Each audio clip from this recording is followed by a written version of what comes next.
Hi all, welcome to today's session. First of all, wishing you all a very happy new year. So ഇന്നത്തെ നമ്മുടെ webinar computer programmer എന്നുള്ള ഒരു എക്സാമിനെ base ചെയ്തിട്ടാണ്. നമുക്കറിയാം recent ആയിട്ട് PSC ഈ ഒരു 2025 എന്നുള്ളതിന്റെ കലണ്ടർ പ്രസിദ്ധീകരിച്ചിരുന്നു. അപ്പം അതിൽ ഇൻക്ലൂഡഡ് ആയിട്ടുള്ള ഒരു എക്സാം ആണ് കമ്പ്യൂട്ടർ പ്രോഗ്രാമർ എന്നുള്ളത്. നമുക്കറിയാം എക്സാം ഡേറ്റ് ടെൻഡേറ്റീവ് ആയിട്ട് നമ്മളോട് പറഞ്ഞിരിക്കുന്നത് ജൂലൈ ടു സെപ്റ്റംബർ ആണ്. എങ്ങനെ പോയാലും ആ ഒരു ഡ്യൂറേഷനുള്ളിൽ തന്നെ ഈ എക്സാം കാണും എന്നുള്ളതാണ് ഇതുവരെ നമുക്ക് കിട്ടിയിട്ടുള്ള ഒരു അറിവ്. ഓക്കെ, നമുക്കിനി ഇനി വരുന്ന കുറച്ച് ഡേയ്സ് കൊണ്ട് നമുക്ക് എങ്ങനെ ഈ ഒരു എക്സാം ക്രാക്ക് ചെയ്യാം, അതിന് വേണ്ടിയിട്ട് നമ്മൾ എടുക്കേണ്ട സ്ട്രാറ്റജി എന്താണ്, അതിന് വേണ്ടിയിട്ടുള്ള സിലബസ് എന്താണ്, ഇതുവരെ നമുക്ക് ആ പോസ്റ്റിനെ പറ്റിയിട്ടുള്ള അപ്ഡേറ്റ് എന്താണ് എന്നുള്ളതാണ് നമ്മൾ ഇന്നത്തെ വെബിനാറിൽ ഉദ്ദേശിക്കുന്നത്. സോ നമുക്ക് സെഷൻ സ്റ്റാർട്ട് ചെയ്യാം. ഫസ്റ്റ് ആയിട്ട് നമ്മുടെ കമ്പ്യൂട്ടർ പ്രോഗ്രാമർ എന്നുള്ള കാറ്റഗറി പറയുന്നത് 125/2024 വന്ന ഒരു ഇതാണ് കമ്പ്യൂട്ടർ പ്രോഗ്രാമറിന്റെ. അതുപോലെ തന്നെ കമ്പ്യൂട്ടർ പ്രോഗ്രാമർ രണ്ടാമതൊരു ഇതും കൂടെ ഉണ്ടായിരുന്നു, ഒരു പോസ്റ്റ്. അതായത് ഒന്ന് ടെക്നിക്കൽ എഡ്യൂക്കേഷന്റെ കീഴിലുള്ള എഞ്ചിനീയറിംഗ് കോളേജിലേക്കും വേറൊന്ന് കെരാഫെഡിന്റെ കീഴിലോട്ടുള്ള കമ്പ്യൂട്ടർ പ്രോഗ്രാമർ എന്നുള്ള തസ്തികയിലേക്കുള്ള ഒരു പോസ്റ്റ് നോട്ടിഫിക്കേഷൻ ആണ് നമുക്ക് വന്നിരുന്നത്. അപ്പൊ 2 കാറ്റഗറി നമ്പർ ആണ് ഇത്. ഇനി അതിനെ ബേസ് ചെയ്തിട്ടുള്ള കാര്യങ്ങൾ നോക്കാം. So moving to today's overview. First is that exam pattern and syllabus. എങ്ങനെയാണ് നമ്മുടെ PSCയുടെ എക്സാം പാറ്റേണും അതിനോടനുബന്ധിച്ചുള്ള സിലബസും, പിന്നെ വരുന്നത് അതിനെ ബേസ് ചെയ്തിട്ടുള്ള സ്റ്റഡി പ്ലാനും, എങ്ങനെ നമുക്ക് ഈ ഒരു ടൈം മാനേജ് ചെയ്തിട്ട് പ്രോപ്പർ ആയിട്ട് ആ ഒരു സിലബസും അതുപോലെ അതിന്റെ പ്ലാനിങ്ങും കാര്യങ്ങളുമാണ് പിന്നെ ഡിസ്കസ് ചെയ്യുന്നത്. അതിനുശേഷം പ്രോഗ്രാമിംഗ് കൺസെപ്റ്റ്. പ്രോഗ്രാമർ എന്നുള്ള ഒരു തസ്തികയാണ്. സോ നമ്മൾ ഇമ്പോർട്ടൻസ് കൊടുക്കേണ്ടത് അല്ലെങ്കിൽ വെയിറ്റേജ് കൂടുതൽ കൊടുക്കേണ്ട കുറച്ച് പ്രോഗ്രാമിംഗ് കൺസെപ്റ്റ്സ് ഉണ്ട്. അതിനെ ഫോക്കസ് ചെയ്യുന്ന കാര്യങ്ങളും അതിനോടൊപ്പം തന്നെ മോക്ക് ടെസ്റ്റുകളും സാമ്പിൾ ക്വസ്റ്റ്യൻസ് അറ്റൻഡ് ചെയ്യുന്ന രീതിയും, പിന്നെ നമ്മൾ പറയുന്നത് എങ്ങനെ ഈ ഒരു ടൈം മാനേജ് ചെയ്തിട്ട് നമ്മളൊരു എക്സാമിന് വേണ്ടിയിട്ട് പ്രിപ്പയർ ചെയ്യുവാണ്. സോ അതിനെ ഒന്ന് സ്ട്രെസ് ഹാൻഡിൽ ചെയ്യാനും ആ ഒരു ആൻസൈറ്റി മോഡിൽ നിന്ന് എങ്ങനെ നമുക്കൊന്ന് റിലീഫ് അല്ലെങ്കിൽ ഒരു റിലീഫ് കൊണ്ടുവരാം എന്നൊക്കെ ഉള്ളത് ആണ് ഇന്നത്തെ സെഷനിൽ നമ്മൾ ഡിസ്കസ് ചെയ്യുന്നത്. So first status of post ആണ്. ഇത് ഓൾറെഡി ഞാൻ പറഞ്ഞിട്ടുള്ളതാണ്. ഇതുവരെ നമുക്ക് വേക്കൻസി ഡീറ്റെയിൽസ് പറഞ്ഞിട്ടുള്ളത് 125/2024 എന്നുള്ള ഈ കാറ്റഗറിയുടെ സ്റ്റാറ്റസ് ഓഫ് പോസ്റ്റ് ആണ് ഈ പറഞ്ഞിരിക്കുന്നത്. അതിന്റെ വേക്കൻസി ഇതുവരെ റിപ്പോർട്ട് ചെയ്തിരിക്കുന്നത് 3 വേക്കൻസിയാണ് റിപ്പോർട്ട് ചെയ്തിരിക്കുന്നത്. അതും ഫ്രഷ് വേക്കൻസിയാണ്. സാലറി സ്കെയിൽ എന്ന് പറയുന്നത് 55+ ആണ് സാലറി സ്കെയിൽ പറയുന്നത്. സോ ഇതെല്ലാം നമ്മളെ അട്രാക്ട് ചെയ്യുന്ന കാര്യങ്ങളാണ് ഈ ഒരു പോസ്റ്റിലേക്ക്. അതുപോലെ തന്നെ ഈ പോസ്റ്റിന് നോട്ടിഫിക്കേഷൻ വന്ന് കെരാഫെഡിന്റെ 242/2024 ആണ്. അതിന്റെ നോട്ടിഫിക്കേഷൻ പറഞ്ഞിരിക്കുന്ന ഇതാണ്. 2 വേക്കൻസിയാണ് അതിന് പറയുന്നത്. ഇതിന്റെ ക്വാളിഫിക്കേഷൻ പറഞ്ഞിരിക്കുന്നത്, അതായത് നമ്മൾ കോമ്പീറ്റ് ചെയ്യുന്ന ആരോടൊക്കെയാണ്. ഇപ്പൊ നമുക്ക് അറിയാം ഇതിന് വേണ്ടിയിട്ട് ആരൊക്കെയാണ് അപ്ലൈ ചെയ്തിരിക്കുന്നത്. അപ്പൊ നമ്മുടെ കോമ്പീറ്റൻസ് കൂട്ടാൻ വേണ്ടിയിട്ട് അല്ലെങ്കിൽ നമുക്ക് ആ ഒരു ഹൈ ലെവലിൽ എത്താൻ നമുക്ക് കൂടുതൽ എന്തെല്ലാം പ്രിപ്പയർ ചെയ്യാൻ എന്നുള്ളത് ഈ ഒരു ക്വാളിഫിക്കേഷൻ അറിഞ്ഞിരിക്കുക. അതായത് ബിടെക് കമ്പ്യൂട്ടർ സയൻസ് ഉണ്ട്, പിന്നെ MSc ഇൻ കമ്പ്യൂട്ടർ സയൻസ് ഉണ്ട്, പിന്നെ MSc മാത്സ് അതുപോലെയുള്ളത്, പിന്നെ കമ്പ്യൂട്ടർ MCA ഉണ്ട് ഇതിന്റെ കൂടെ തന്നെ, അതുപോലെ PGDCA വിത്ത് എനി ഡിഗ്രി ആണ് പറയുന്നത്. സോ ഇത്രയും പേരോടാണ് നമ്മൾ കോമ്പീറ്റ് ചെയ്യുന്നത്. സോ ആ ഒരു ഇപ്പൊ ഈ MSc മാത്സ് ഒക്കെ ഞാൻ എടുത്തു പറയാനുള്ള കാര്യം ഈ ഒരു ക്വാളിഫിക്കേഷൻ ഡീറ്റെയിൽസും കൂടെ നമുക്ക് അറിയണം. കാരണം വളരെ റീസെന്റ് ആയിട്ട് ഞാൻ ഒരു ക്വസ്റ്റ്യൻ പേപ്പറിന്റെ ഏകദേശം കുറച്ച് ക്വസ്റ്റ്യൻസ് ഒക്കെ ഞാൻ ചുമ്മാ സ്ലൈഡിനകത്ത് ഇൻക്ലൂഡ് ചെയ്തിട്ടുണ്ട്. ഈ റീസെന്റ് ആയിട്ട് നമുക്കൊരു എക്സാം നടന്നിരുന്നു. ഇതുവരെയുള്ള പ്രോഗ്രാമറിന്റെ സിലബസ് വെച്ചിട്ട് ഈ 30th അതായത് December 30th നമുക്കൊരു എക്സാം ഉണ്ടായിരുന്നു. ആ എക്സാമിന്റെ ക്വസ്റ്റ്യൻസ് എന്ന് പറയുന്നത് നമുക്ക് ജസ്റ്റ് നോക്കുമ്പോൾ അറിയാം ഏതിനാണ് കൂടുതൽ ടൈം കൺസ്യൂമിങ് ആയിട്ട് എടുക്കുന്നത് അല്ലെങ്കിൽ അങ്ങനെയുള്ള കാര്യങ്ങൾ. അതുകൊണ്ടാണ് ഞാൻ ഈ ക്വാളിഫിക്കേഷൻസ് കൂടെ നിങ്ങൾ നോക്കാൻ പറയുന്നത്. കമ്പ്യൂട്ടർ സയൻസുകാർ മാത്രമല്ല, MSc മാത്സുകാരും ഇതിനകത്ത് ഇൻക്ലൂഡഡ് ആണ്, MCAക്കാരുണ്ട്, അതുപോലെ തന്നെ PGDCA കഴിഞ്ഞിട്ടുള്ള ഡിഗ്രിക്കാരും ഇതിനകത്ത് ഇൻക്ലൂഡഡ് ആണ്. സോ നമ്മൾ വെയിറ്റേജ് കൊടുത്ത് പഠിക്കേണ്ടത് ഏതൊക്കെ സബ്ജക്റ്റുകളാണ്. ഇപ്പം നിങ്ങൾ MCA ആണെന്നുണ്ടെങ്കിലും ഇപ്പൊ MSc മാത്സുകാരുണ്ടെങ്കിലും കമ്പ്യൂട്ടർ സയൻസിൽ നിങ്ങൾ ഏതൊക്കെ സബ്ജക്റ്റുകളാണ് വെയിറ്റേജ് കൊടുത്ത് പഠിക്കേണ്ടത് എന്നുള്ളതൊക്കെയാണ് നമ്മൾ ഇന്ന് ഡിസ്കസ് ചെയ്യുന്നത്. Moving on to next topic, understanding the exam pattern and syllabus. അതായത് നമുക്കറിയാം ഏതൊരു എക്സാമിനെ നമ്മൾ അതിന് വേണ്ടിയിട്ട് അഭിമുഖീകരിക്കുന്നതിന് മുമ്പായിട്ട് നമ്മൾ എന്ത് ചെയ്യണം, അതിന്റെ ആ ഒരു എക്സാം സ്ട്രക്ചർ നമ്മൾ അറിഞ്ഞിരിക്കണം, അതിന്റെ സിലബസ് അറിഞ്ഞിരിക്കണം. അതാണ് മോസ്റ്റ് ഇമ്പോർട്ടന്റ്ലി പറയേണ്ട കാര്യം. അതിന്റെ സിലബസ് അറിഞ്ഞിരിക്കുക, എക്സാം സ്ട്രക്ചർ അറിഞ്ഞിരിക്കുക. ആദ്യമായിട്ട് ഇതുപോലെ വെബിനാർ കേൾക്കുന്നവരുണ്ടെന്നുണ്ടെങ്കിൽ അവരുടെ അറിവിലേക്കാണ് ഞാൻ ഈ ഒരു കാര്യം കൂടി ഇൻക്ലൂഡ് ചെയ്തിരിക്കുന്നത്. നമ്മുടെ PSC എക്സാം സ്ട്രക്ചർ, അതായത് ടെക്നിക്കൽ എക്സാം എന്ന് പറയുന്നതിന്റെ ടൈം ലിമിറ്റ് 1.5 hours ആണ്. അതായത് 90 minutes കൊണ്ടുള്ള ഒരു എക്സാം ആണ് നമ്മൾ എഴുതുന്നത്. ഓക്കെ, ഇനി ആ 90 minutes കൊണ്ട് നമ്മൾ അറ്റൻഡ് ചെയ്യേണ്ട നമ്പർ ഓഫ് ക്വസ്റ്റ്യൻസ് എന്ന് പറയുന്നത് 100 ആണ്. വിച്ച് മീൻസ് ഇതിന്റെ ആ ഒരു ടൈം നിങ്ങൾ ആലോചിച്ചോണം. 90 minutes and 100 questions. Okay, then ഒരു നെഗറ്റീവ് മാർക്ക്, ഒരു കറക്റ്റ് ആയിട്ടുള്ള ആൻസറിന് 1 മാർക്കും അതുപോലെ ഒരു നെഗറ്റീവ് മാർക്ക് കിട്ടിക്കഴിഞ്ഞാൽ നമുക്ക് 0.33 1/3 എന്നാണ് പറയുന്നത്. 0.33 മാർക്സ് ആണ് കുറയുന്നത്. അതായത് സപ്പോസ് നമ്മൾ 5 ക്വസ്റ്റ്യൻസ് നമ്മൾ അറ്റൻഡ് ചെയ്തു, ആ 5 മാർക്സും നമ്മുടെ കറക്റ്റ് ആണ്. ഓക്കെ, അപ്പം എന്താണ്, നമുക്ക് ആ 5 മാർക്സ് കിട്ടും.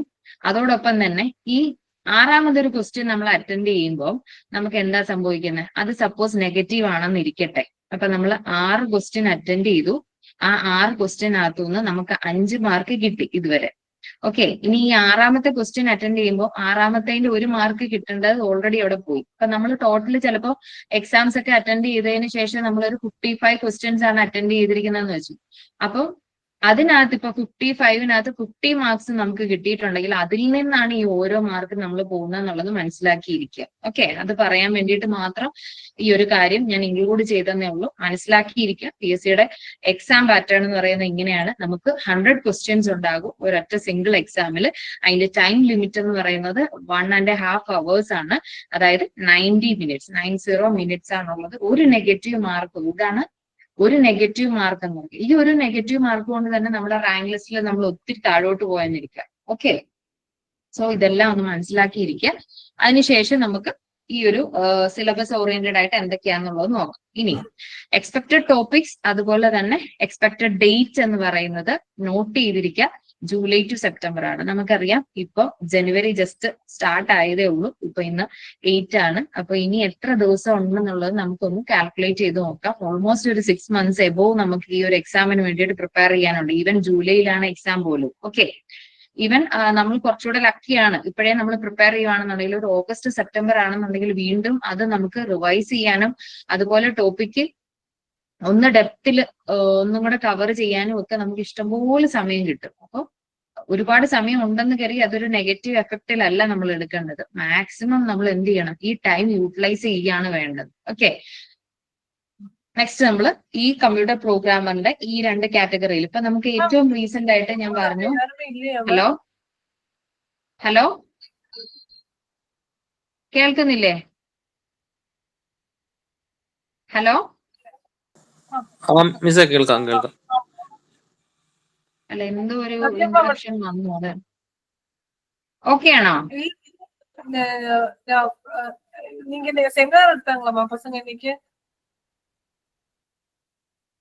Okay, next computer programmer syllabus ആണ് പറയുന്നത്. അതിന്റെ സിലബസ് നമുക്ക് നോക്കാം. അവൈലബിൾ ആയിട്ടുള്ള സിലബസ് എന്ന് പറയുന്നത് ഇത് തന്നെയാണ്. PSC നമുക്ക് ഒരു നോട്ടിഫിക്കേഷൻ പോലെ തന്നിട്ടുണ്ടായിരുന്നു. ജനുവരി 15 മുമ്പ് നമുക്ക് കറക്റ്റ് ആയിട്ടുള്ള ഒരു സിലബസ് കിട്ടുമെന്ന്. അങ്ങനെ ഒരു PSC ഒരു പ്രോമിസ് തരണമെന്നുണ്ടെങ്കിൽ നമുക്ക് മോസ്റ്റ് പ്രോബബ്ലി നമുക്ക് വിശ്വസിക്കാം ഈ ഒരു സിലബസിനെ ബേസ് ചെയ്തിട്ട് തന്നെയായിരിക്കും ഇനി അങ്ങോട്ട് വരാനുള്ളത്. ഓക്കെ, ദെൻ ഇതിന്റെ എത്ര മോഡ്യൂൾസ് ആണെന്ന് പറഞ്ഞു കഴിഞ്ഞാൽ 8 മോഡ്യൂൾസ് ആണ് ഉള്ളത്. ആ 8 മോഡ്യൂൾസിന്റെ വെയിറ്റേജ് നോക്കുക. ഇവിടെ അണ്ടർലൈൻഡ് ആയിട്ടുള്ള കാര്യം 2 മോഡ്യൂളിന് ബാക്കിയുള്ള കമ്പാരിറ്റീവ്ലി മോഡ്യൂളിനെക്കാട്ടിലും 2 മാർക്സ് കൂടുതലാണ്. അതായത് നമ്മൾ പ്രിഫറൻസ് കൊടുത്ത് പഠിക്കേണ്ട 2 മോഡ്യൂൾ എന്ന് പറയുന്നത് ഈ ഒരു സെക്കൻഡ് മോഡ്യൂളും ഈ ഒരു 7th മോഡ്യൂളാണ്. അതിന്റെ സെക്കൻഡ് മോഡ്യൂളിനകത്ത് 3 സബ്ജക്റ്റുകൾ വരുന്നുണ്ട്. Digital electronics, computer organisation and operating system. ഇതിനകത്ത് ഡിജിറ്റൽ ഇലക്ട്രോണിക്സ് മാത്രമാണ് കുറച്ച് സിസ്റ്റമാറ്റിക് ആയിട്ട് വരുന്നത്. കമ്പ്യൂട്ടർ ഓർഗനൈസേഷൻ ഒരു എബോവ് ഒരു 50% ക്വസ്റ്റ്യൻസും കമ്പ്യൂട്ടർ ഓർഗനൈസേഷന് നമുക്ക് തിയറട്ടിക്കലാണ് ചോദിക്കാറ്. ബട്ട് നമ്മൾ പ്രിപ്പയർ ചെയ്യുന്ന എക്സാം പ്രോഗ്രാമർ ആയതുകൊണ്ട് തന്നെ അവിടെ അണ്ടർലൈൻഡ് ആയിട്ടുള്ള ഒരു കാര്യമുണ്ട്.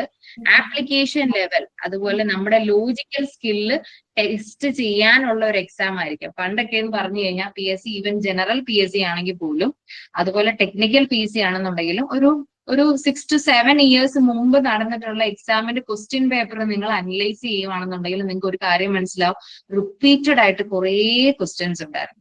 അതായത് ആ ക്വസ്റ്റ്യൻസ് മാത്രം, ഇപ്പൊ ജനറൽ PSC ആണെന്നുണ്ടെങ്കിൽ പോലും കോച്ചിങ് സെന്ററുകാരും അല്ലെങ്കിൽ അതിനുവേണ്ടി പ്രിപ്പയർ ചെയ്യുന്നവരെയോ അത് അത്രയും പഠിച്ചാൽ മതി, വേറെ ഒന്നും നോക്കണ്ട, ആ ഒരു പ്രീവിയസ് മാത്രം പഠിച്ചാൽ മതി എന്ന് പറയും. പക്ഷെ ഇപ്പൊ PSCയുടെ ഒരു ട്രാക്ക് എന്ന് പറയുന്നത് അവർക്ക് നല്ല ഡെപ്തില് സബ്ജക്ട് അറിയാവുന്നവരെ മാത്രം മതി. അതുപോലെയാണ് അവർ ആ ക്വസ്റ്റ്യൻ ഇടുന്നത്, ആ ക്വസ്റ്റ്യൻ പ്രിപ്പയർ ചെയ്യുന്നത്. ജസ്റ്റ് ഒരു നെയിം സേക്ക് ഒരു എക്സാമിന് വേണ്ടിയിട്ട് പഠിക്കുന്ന ഒരാളെ അല്ല അവർക്ക് വേണ്ടത്. ഇൻ ഡെപ്തിൽ ടോപ്പിക് അറിയാവുന്ന, കൺസെപ്റ്റ് അറിയാവുന്ന ആൾക്കാരെ മാത്രം ചൂസ് ചെയ്യുന്ന രീതിയിലാണ് ഇപ്പൊ PSCയുടെ എക്സാംസ് അവർ കണ്ടക്ട് ചെയ്യുന്നത്. വളരെ ലോട്ടറി അടിക്കുന്ന പോലെ ഒരു 3-4 ക്വസ്റ്റ്യൻസ് നമുക്ക് ആർക്കും അറ്റൻഡ് ചെയ്യുന്ന ഒരു രീതിയിൽ വന്നാൽ പോലും മാർക്ക് സ്കോറിംഗ് ആയിട്ടുള്ള എല്ലാ ക്വസ്റ്റ്യൻസും തന്നെ ഒന്നില്ലെങ്കിൽ നമുക്ക് ആ ക്വസ്റ്റ്യൻ വായിച്ച് ടൈം കൺസ്യൂം ചെയ്യുന്ന രീതിയിലോ, അല്ലെങ്കിൽ അതിനകത്ത് ആൻസറിനകത്ത് സ്റ്റേറ്റ്മെന്റ് ടൈപ്പ് ക്വസ്റ്റ്യൻസ്, അല്ലെങ്കിൽ നമ്മുടെ ആ ഒരു ലോജിക്കൽ ലെവൽ അല്ലെങ്കിൽ ആ ഒരു തിങ്കിങ് ലെവല് എത്രത്തോളം ഉണ്ടെന്ന് അനലൈസ് ചെയ്യുന്ന രീതിയിലുള്ള ക്വസ്റ്റ്യൻസ് ആണ് നമുക്ക് ഇപ്പൊ ചോദിച്ചു വരുന്നത്. അപ്പൊ ഞാൻ പറഞ്ഞു വന്നത്, നമ്മുടെ സിലബസിനകത്ത് ഏറ്റവും വെയിറ്റേജ് കൊടുക്കേണ്ട 2 മോഡ്യൂൾ. അതിന്റെ കാരണം എന്ന് പറയുന്നത് മാർക്സ് ബാക്കിയുള്ള എല്ലാ മോഡ്യൂളിനും 12 മാർക്സ് കൊടുക്കുമ്പോൾ ഈ ഒരു 2 മോഡ്യൂളിനും 14 മാർക്സ്. അപ്പൊ നമ്മൾ പഠനത്തിൽ പ്രിഫറൻസ് കൊടുക്കേണ്ട 2 സബ്ജക്ട് എന്ന് പറയുന്നത് സെക്കൻഡ് മോഡ്യൂളും അതുപോലെ തന്നെ സെക്കൻഡ് ലാസ്റ്റ് മോഡ്യൂൾ ആയിട്ടുള്ള കമ്പ്യൂട്ടർ നെറ്റ്വർക്ക്സ് ആൻഡ് പ്രോഗ്രാമിങ്ങിനുമാണ്. ഓക്കെ, ദെൻ ഞാൻ ഓൾറെഡി പറഞ്ഞു 100 മാർക്സിനാണ്. ആ 100 മാർക്സിൽ ഡിവൈഡ് ചെയ്തിരിക്കുന്ന ഈ ഒരു 8 മോഡ്യൂൾസ് ആയിട്ടാണ്. അതിൽ 2 മോഡ്യൂൾസ് ഈ പറഞ്ഞ പോലെ സെക്കൻഡ് മോഡ്യൂളും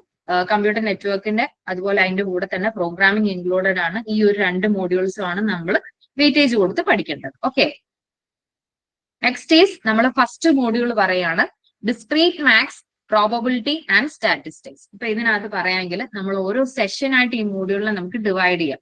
ഇതിനകത്ത് ഈ ഫസ്റ്റ് എന്ന് പറയുന്നത് നമ്മൾ എല്ലാവരും തന്നെ ഒരു +2 ലെവലിൽ നമ്മൾ കവർ ചെയ്തിട്ടുള്ളതാണ്. ഒരു +2 ലെവലിൽ നമ്മൾ കവർ ചെയ്തിട്ടുള്ള ബേസിക് ആയിട്ടുള്ള മാത്സ് ആണ്. അതായത് എന്താണ് നമ്മൾ ഈ ഒരു ട്രൂത്ത് ടേബിൾ, അതുപോലെ പ്രൊപ്പോസിഷണൽ ലോജിക് എന്നൊക്കെ പറഞ്ഞ് ടോട്ടോളജി ഒക്കെ നമ്മൾ എഴുതുമല്ലോ, അതുപോലെ. അല്ലെങ്കിൽ ബിടെക്കിന്റെ ഫസ്റ്റ് ഇയറിൽ ഫസ്റ്റ് സെമ്മിൽ ഒക്കെ നമ്മൾ പഠിക്കുന്ന ബേസിക് ആയിട്ടുള്ള മാത്സ് മാത്രമേ ഉള്ളൂ. ഇതിനകത്തുനിന്ന് ചോദിക്കാവുന്ന ക്വസ്റ്റ്യൻ എന്ന് പറഞ്ഞു കഴിഞ്ഞാൽ മജോറിറ്റി ചോദിക്കുന്നത് ആ A യൂണിയൻ B അതുപോലെയുള്ള ആൻസേഴ്സ് കണ്ടുപിടിക്കാനുള്ള പ്രോബ്ലംസ് ആണ് ഇതിൽ നിന്ന് ജനറലി ചോദിച്ചു വരാറുള്ളത്. പിന്നെ കാണാറുള്ളത് ഈ ഒരു മാത്തമാറ്റിക്കൽ ഇൻഡക്ഷനിൽ നിന്ന്. ഓക്കെ, ഈ ഒരു മാത്തമാറ്റിക് ഇൻഡക്ഷൻ അതുപോലെ തന്നെ പ്രോബബിലിറ്റി ഇൻക്ലൂഡഡ് ആണ്. ഇപ്പൊ ഇതിനകത്ത് how many numbers are included which are divisible by 11 or divisible by 7. അങ്ങനെ ഇപ്പൊ ഒരു ലിമിറ്റ് തന്നിട്ടുണ്ടാവും, ഒരു 100 അല്ലെങ്കിൽ 1000. ആ 1000ൽ എത്ര നമ്പേഴ്സ് 7 കൊണ്ട് ഡിവൈസിബിൾ ആണ്, 11 കൊണ്ട് ഡിവൈസിബിൾ ആണ്. അപ്പൊ അതൊക്കെ ഇൻക്ലൂഷൻ എക്സ്ക്ലൂഷൻ വെച്ചിട്ട് നമുക്ക് ഈസി ആയിട്ട് കണ്ടുപിടിക്കാവുന്നതേ ഉള്ളൂ.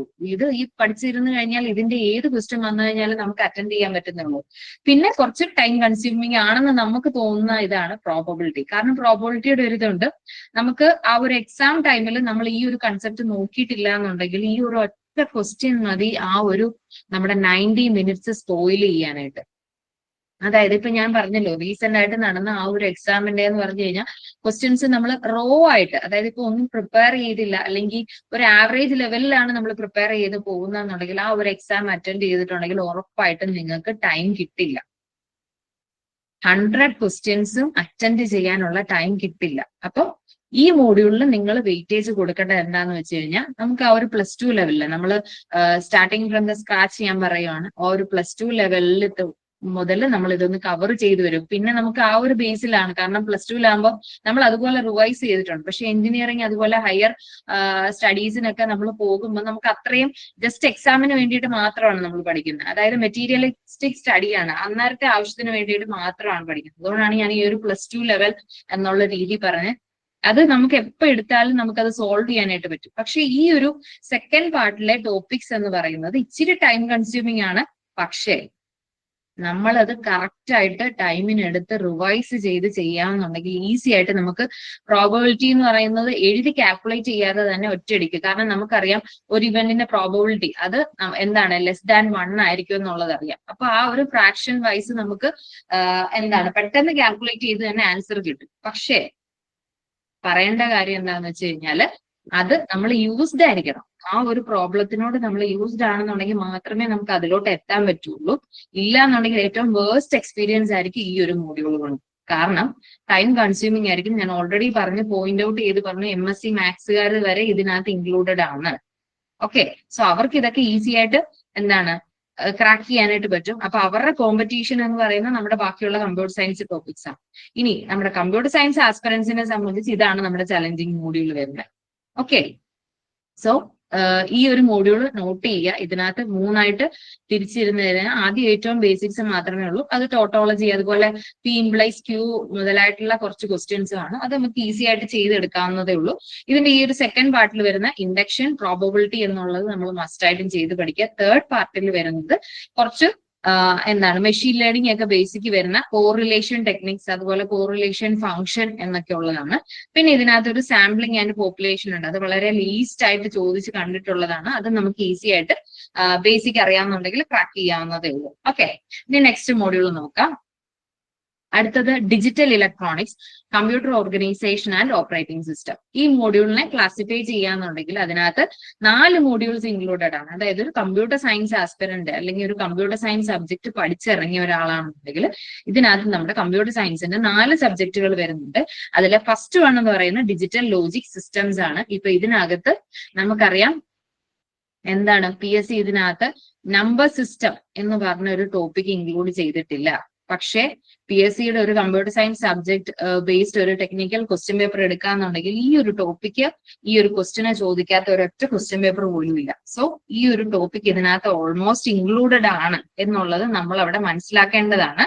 അതിനോടൊപ്പം തന്നെ K-മാപ്പ് സോൾവ് ചെയ്യാനായിട്ട് മസ്റ്റ് ആയിട്ട് ഒരു ക്വസ്റ്റ്യൻ ഉണ്ടാവും. പിന്നെ ചോദിക്കാൻ ചാൻസ് ഈ TTL CMOS ലോജിക്കൽ ഫാമിലീസിനകത്ത് ഹയർ ഫെയ്ഡ് ഔട്ട്, അതുപോലെ തന്നെ ഹീറ്റ് ഏതാണ്, ഹീറ്റ് ആൻറ്റിസിപ്പേറ്റിംഗ് ആയിട്ടുള്ള ഏതാണ്, അങ്ങനെയുള്ള ക്വസ്റ്റ്യൻസ് ആണ്. പിന്നെ ചോദിക്കാൻ ചാൻസ് കോമ്പിനേഷണൽ ലോജിക് ഡിസൈൻസിനകത്ത് വരുന്നത് ആഡർ, സബ്ട്രാക്ടർ മുതലായിട്ടുള്ള കോമ്പിനേഷൻ ലോജിക് സർക്യൂട്ട്സ് ഉണ്ട്. അതിനകത്ത് വരാൻ ചാൻസ് എന്താന്ന് വെച്ചാൽ number of NAND gates used, number of NOR gates used. അത് മസ്റ്റ് ആയിട്ടും, അത് ജസ്റ്റ് ഓരോന്നിനും ഇപ്പൊ ആഡർ പറയാന്നുണ്ടെങ്കിൽ അതിന്റെ നമ്പർ ഓഫ് NAND ഗേറ്റ്സ് അത് നമ്മളൊരു ടേബിൾ ആയിട്ട് കീപ്പ് ചെയ്യാന്നുണ്ടെങ്കിൽ അത് മാത്രം ഈ ഒരു ഇതിൽ നിന്ന് ചോദിക്കാൻ ചാൻസ് ഉള്ളൂ. പിന്നെ വരുന്നത് സീക്വൻഷ്യൽ സിസ്റ്റം ഡിസൈൻ ആണ്. അത് അത്ര ഹെവി ആയിട്ടുള്ള പ്രോബ്ലംസ് ഒന്നും കണ്ടിട്ടില്ല. എന്നാൽ പോലും ഒരു മൾട്ടിപ്ലക്സർ തന്നിട്ടുണ്ട്, അല്ലെങ്കിൽ ഒരു ഡീകോഡർ തന്നിട്ടുണ്ട്, എത്ര നമ്പർ ഓഫ് ഇൻപുട്ട് ആണ്, എത്ര നമ്പർ ഓഫ് ഔട്ട്പുട്ട് ആണെന്നൊക്കെ ഉള്ളതൊന്ന് മിനിമം മനസ്സിലാക്കിയിരിക്കും. പിന്നെ ഇതിനകത്ത് ഒരു സെക്കൻഡ് സബ്ജക്ട് എന്ന് പറയുന്ന മൈക്രോ പ്രോസസേഴ്സ് ആണ്. അതിനകത്ത് ആർക്കിടെക്ചർ പറഞ്ഞിട്ടുള്ളത് കൊണ്ട് തന്നെ അറിഞ്ഞിരിക്കുക.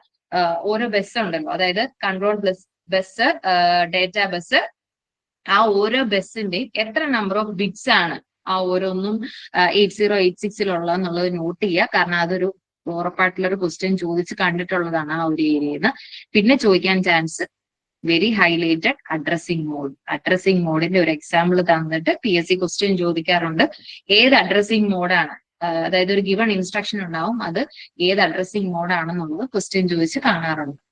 പിന്നെ ചോദിക്കുന്ന നമ്മുടെ ഏറ്റവും ബേസിക് ആയിട്ടുള്ള കമ്പ്യൂട്ടർ ഓർഗനൈസേഷൻ. ഇതിനകത്ത് ചോദിക്കാൻ ചാൻസ് എന്ന് പറഞ്ഞാൽ നമ്മുടെ മെമ്മറി ഹൈറാർക്കി ഉണ്ടല്ലോ. ഇപ്പം റീസെന്റ് ആയിട്ട് നടന്ന എക്സാമിന് ഒരു ക്വസ്റ്റ്യൻ ഉണ്ടായിരുന്നു, നമ്മുടെ റേറ്റ് ഓഫ് ആക്സസ്, അതായത് ഏറ്റവും സ്പീഡിൽ നമുക്ക് ആക്സസ് ചെയ്യാൻ പറ്റുന്ന ഏത് മെമ്മറിയാണ്. അത് രജിസ്റ്റേഴ്സ് മുതൽ താഴെ സെക്കൻഡറി മെമ്മറി വരെയുള്ള എക്സാമ്പിൾസ് തന്നിട്ടുണ്ടായിരുന്നു. അങ്ങനത്തെ ക്വസ്റ്റ്യൻസ്, അതായത് ആ മെമ്മറി ഹൈറാർക്കിയാണ് അവിടെ നമ്മൾ അറിഞ്ഞിരിക്കേണ്ടത്.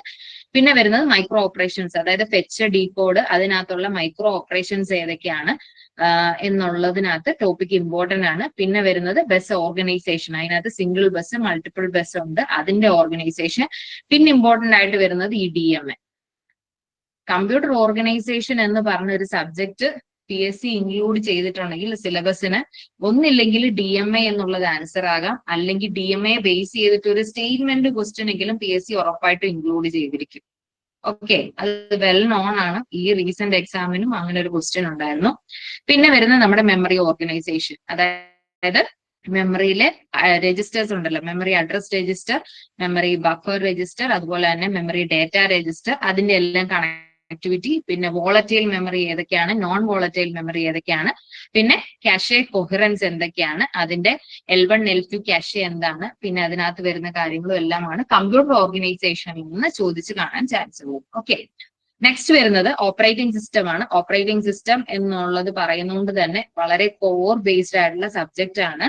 അതുകൊണ്ട് തന്നെ ഇപ്പൊ ഇതിനകത്ത് പ്രോബ്ലമാറ്റിക് ചോദിക്കാൻ ചാൻസ് എന്ന് പറഞ്ഞു കഴിഞ്ഞാൽ ഷെഡ്യൂളിംഗ് ചോദിക്കാം, CPU ഷെഡ്യൂളിംഗ്, ഡിസ്ക് ഷെഡ്യൂളിംഗ്, അതുപോലെ തന്നെ ഈ പ്രോസസ്സ് ത്രെഡ് ഒക്കെ പറയുമ്പോൾ അതിനകത്ത് എന്താണ്, പിന്നെ പേജിങ്ങിന്റെ കാര്യം ചോദിക്കാം. ഇതെല്ലാം ഈ ഒരു മോഡ്യൂളിൽ ചോദിക്കാൻ ചാൻസ് ഉണ്ട്. പിന്നെ നമ്മളോട് ഹൈലൈറ്റഡ് ആയിട്ട് ഇവിടെ ഈ ഒരു ബോൺ ഷെൽ പ്രോഗ്രാമിംഗ് ഉണ്ട്. അതായത് ലിനക്സിന്റെ കമാൻഡുകൾ ഏതൊക്കെയാണ് അതൊന്ന് നോട്ട് ചെയ്യുക. ഇതിൽ നിന്നൊരു ക്വസ്റ്റ്യൻ ഉറപ്പാണ് ഈ ഒരു മോഡ്യൂളിൽ.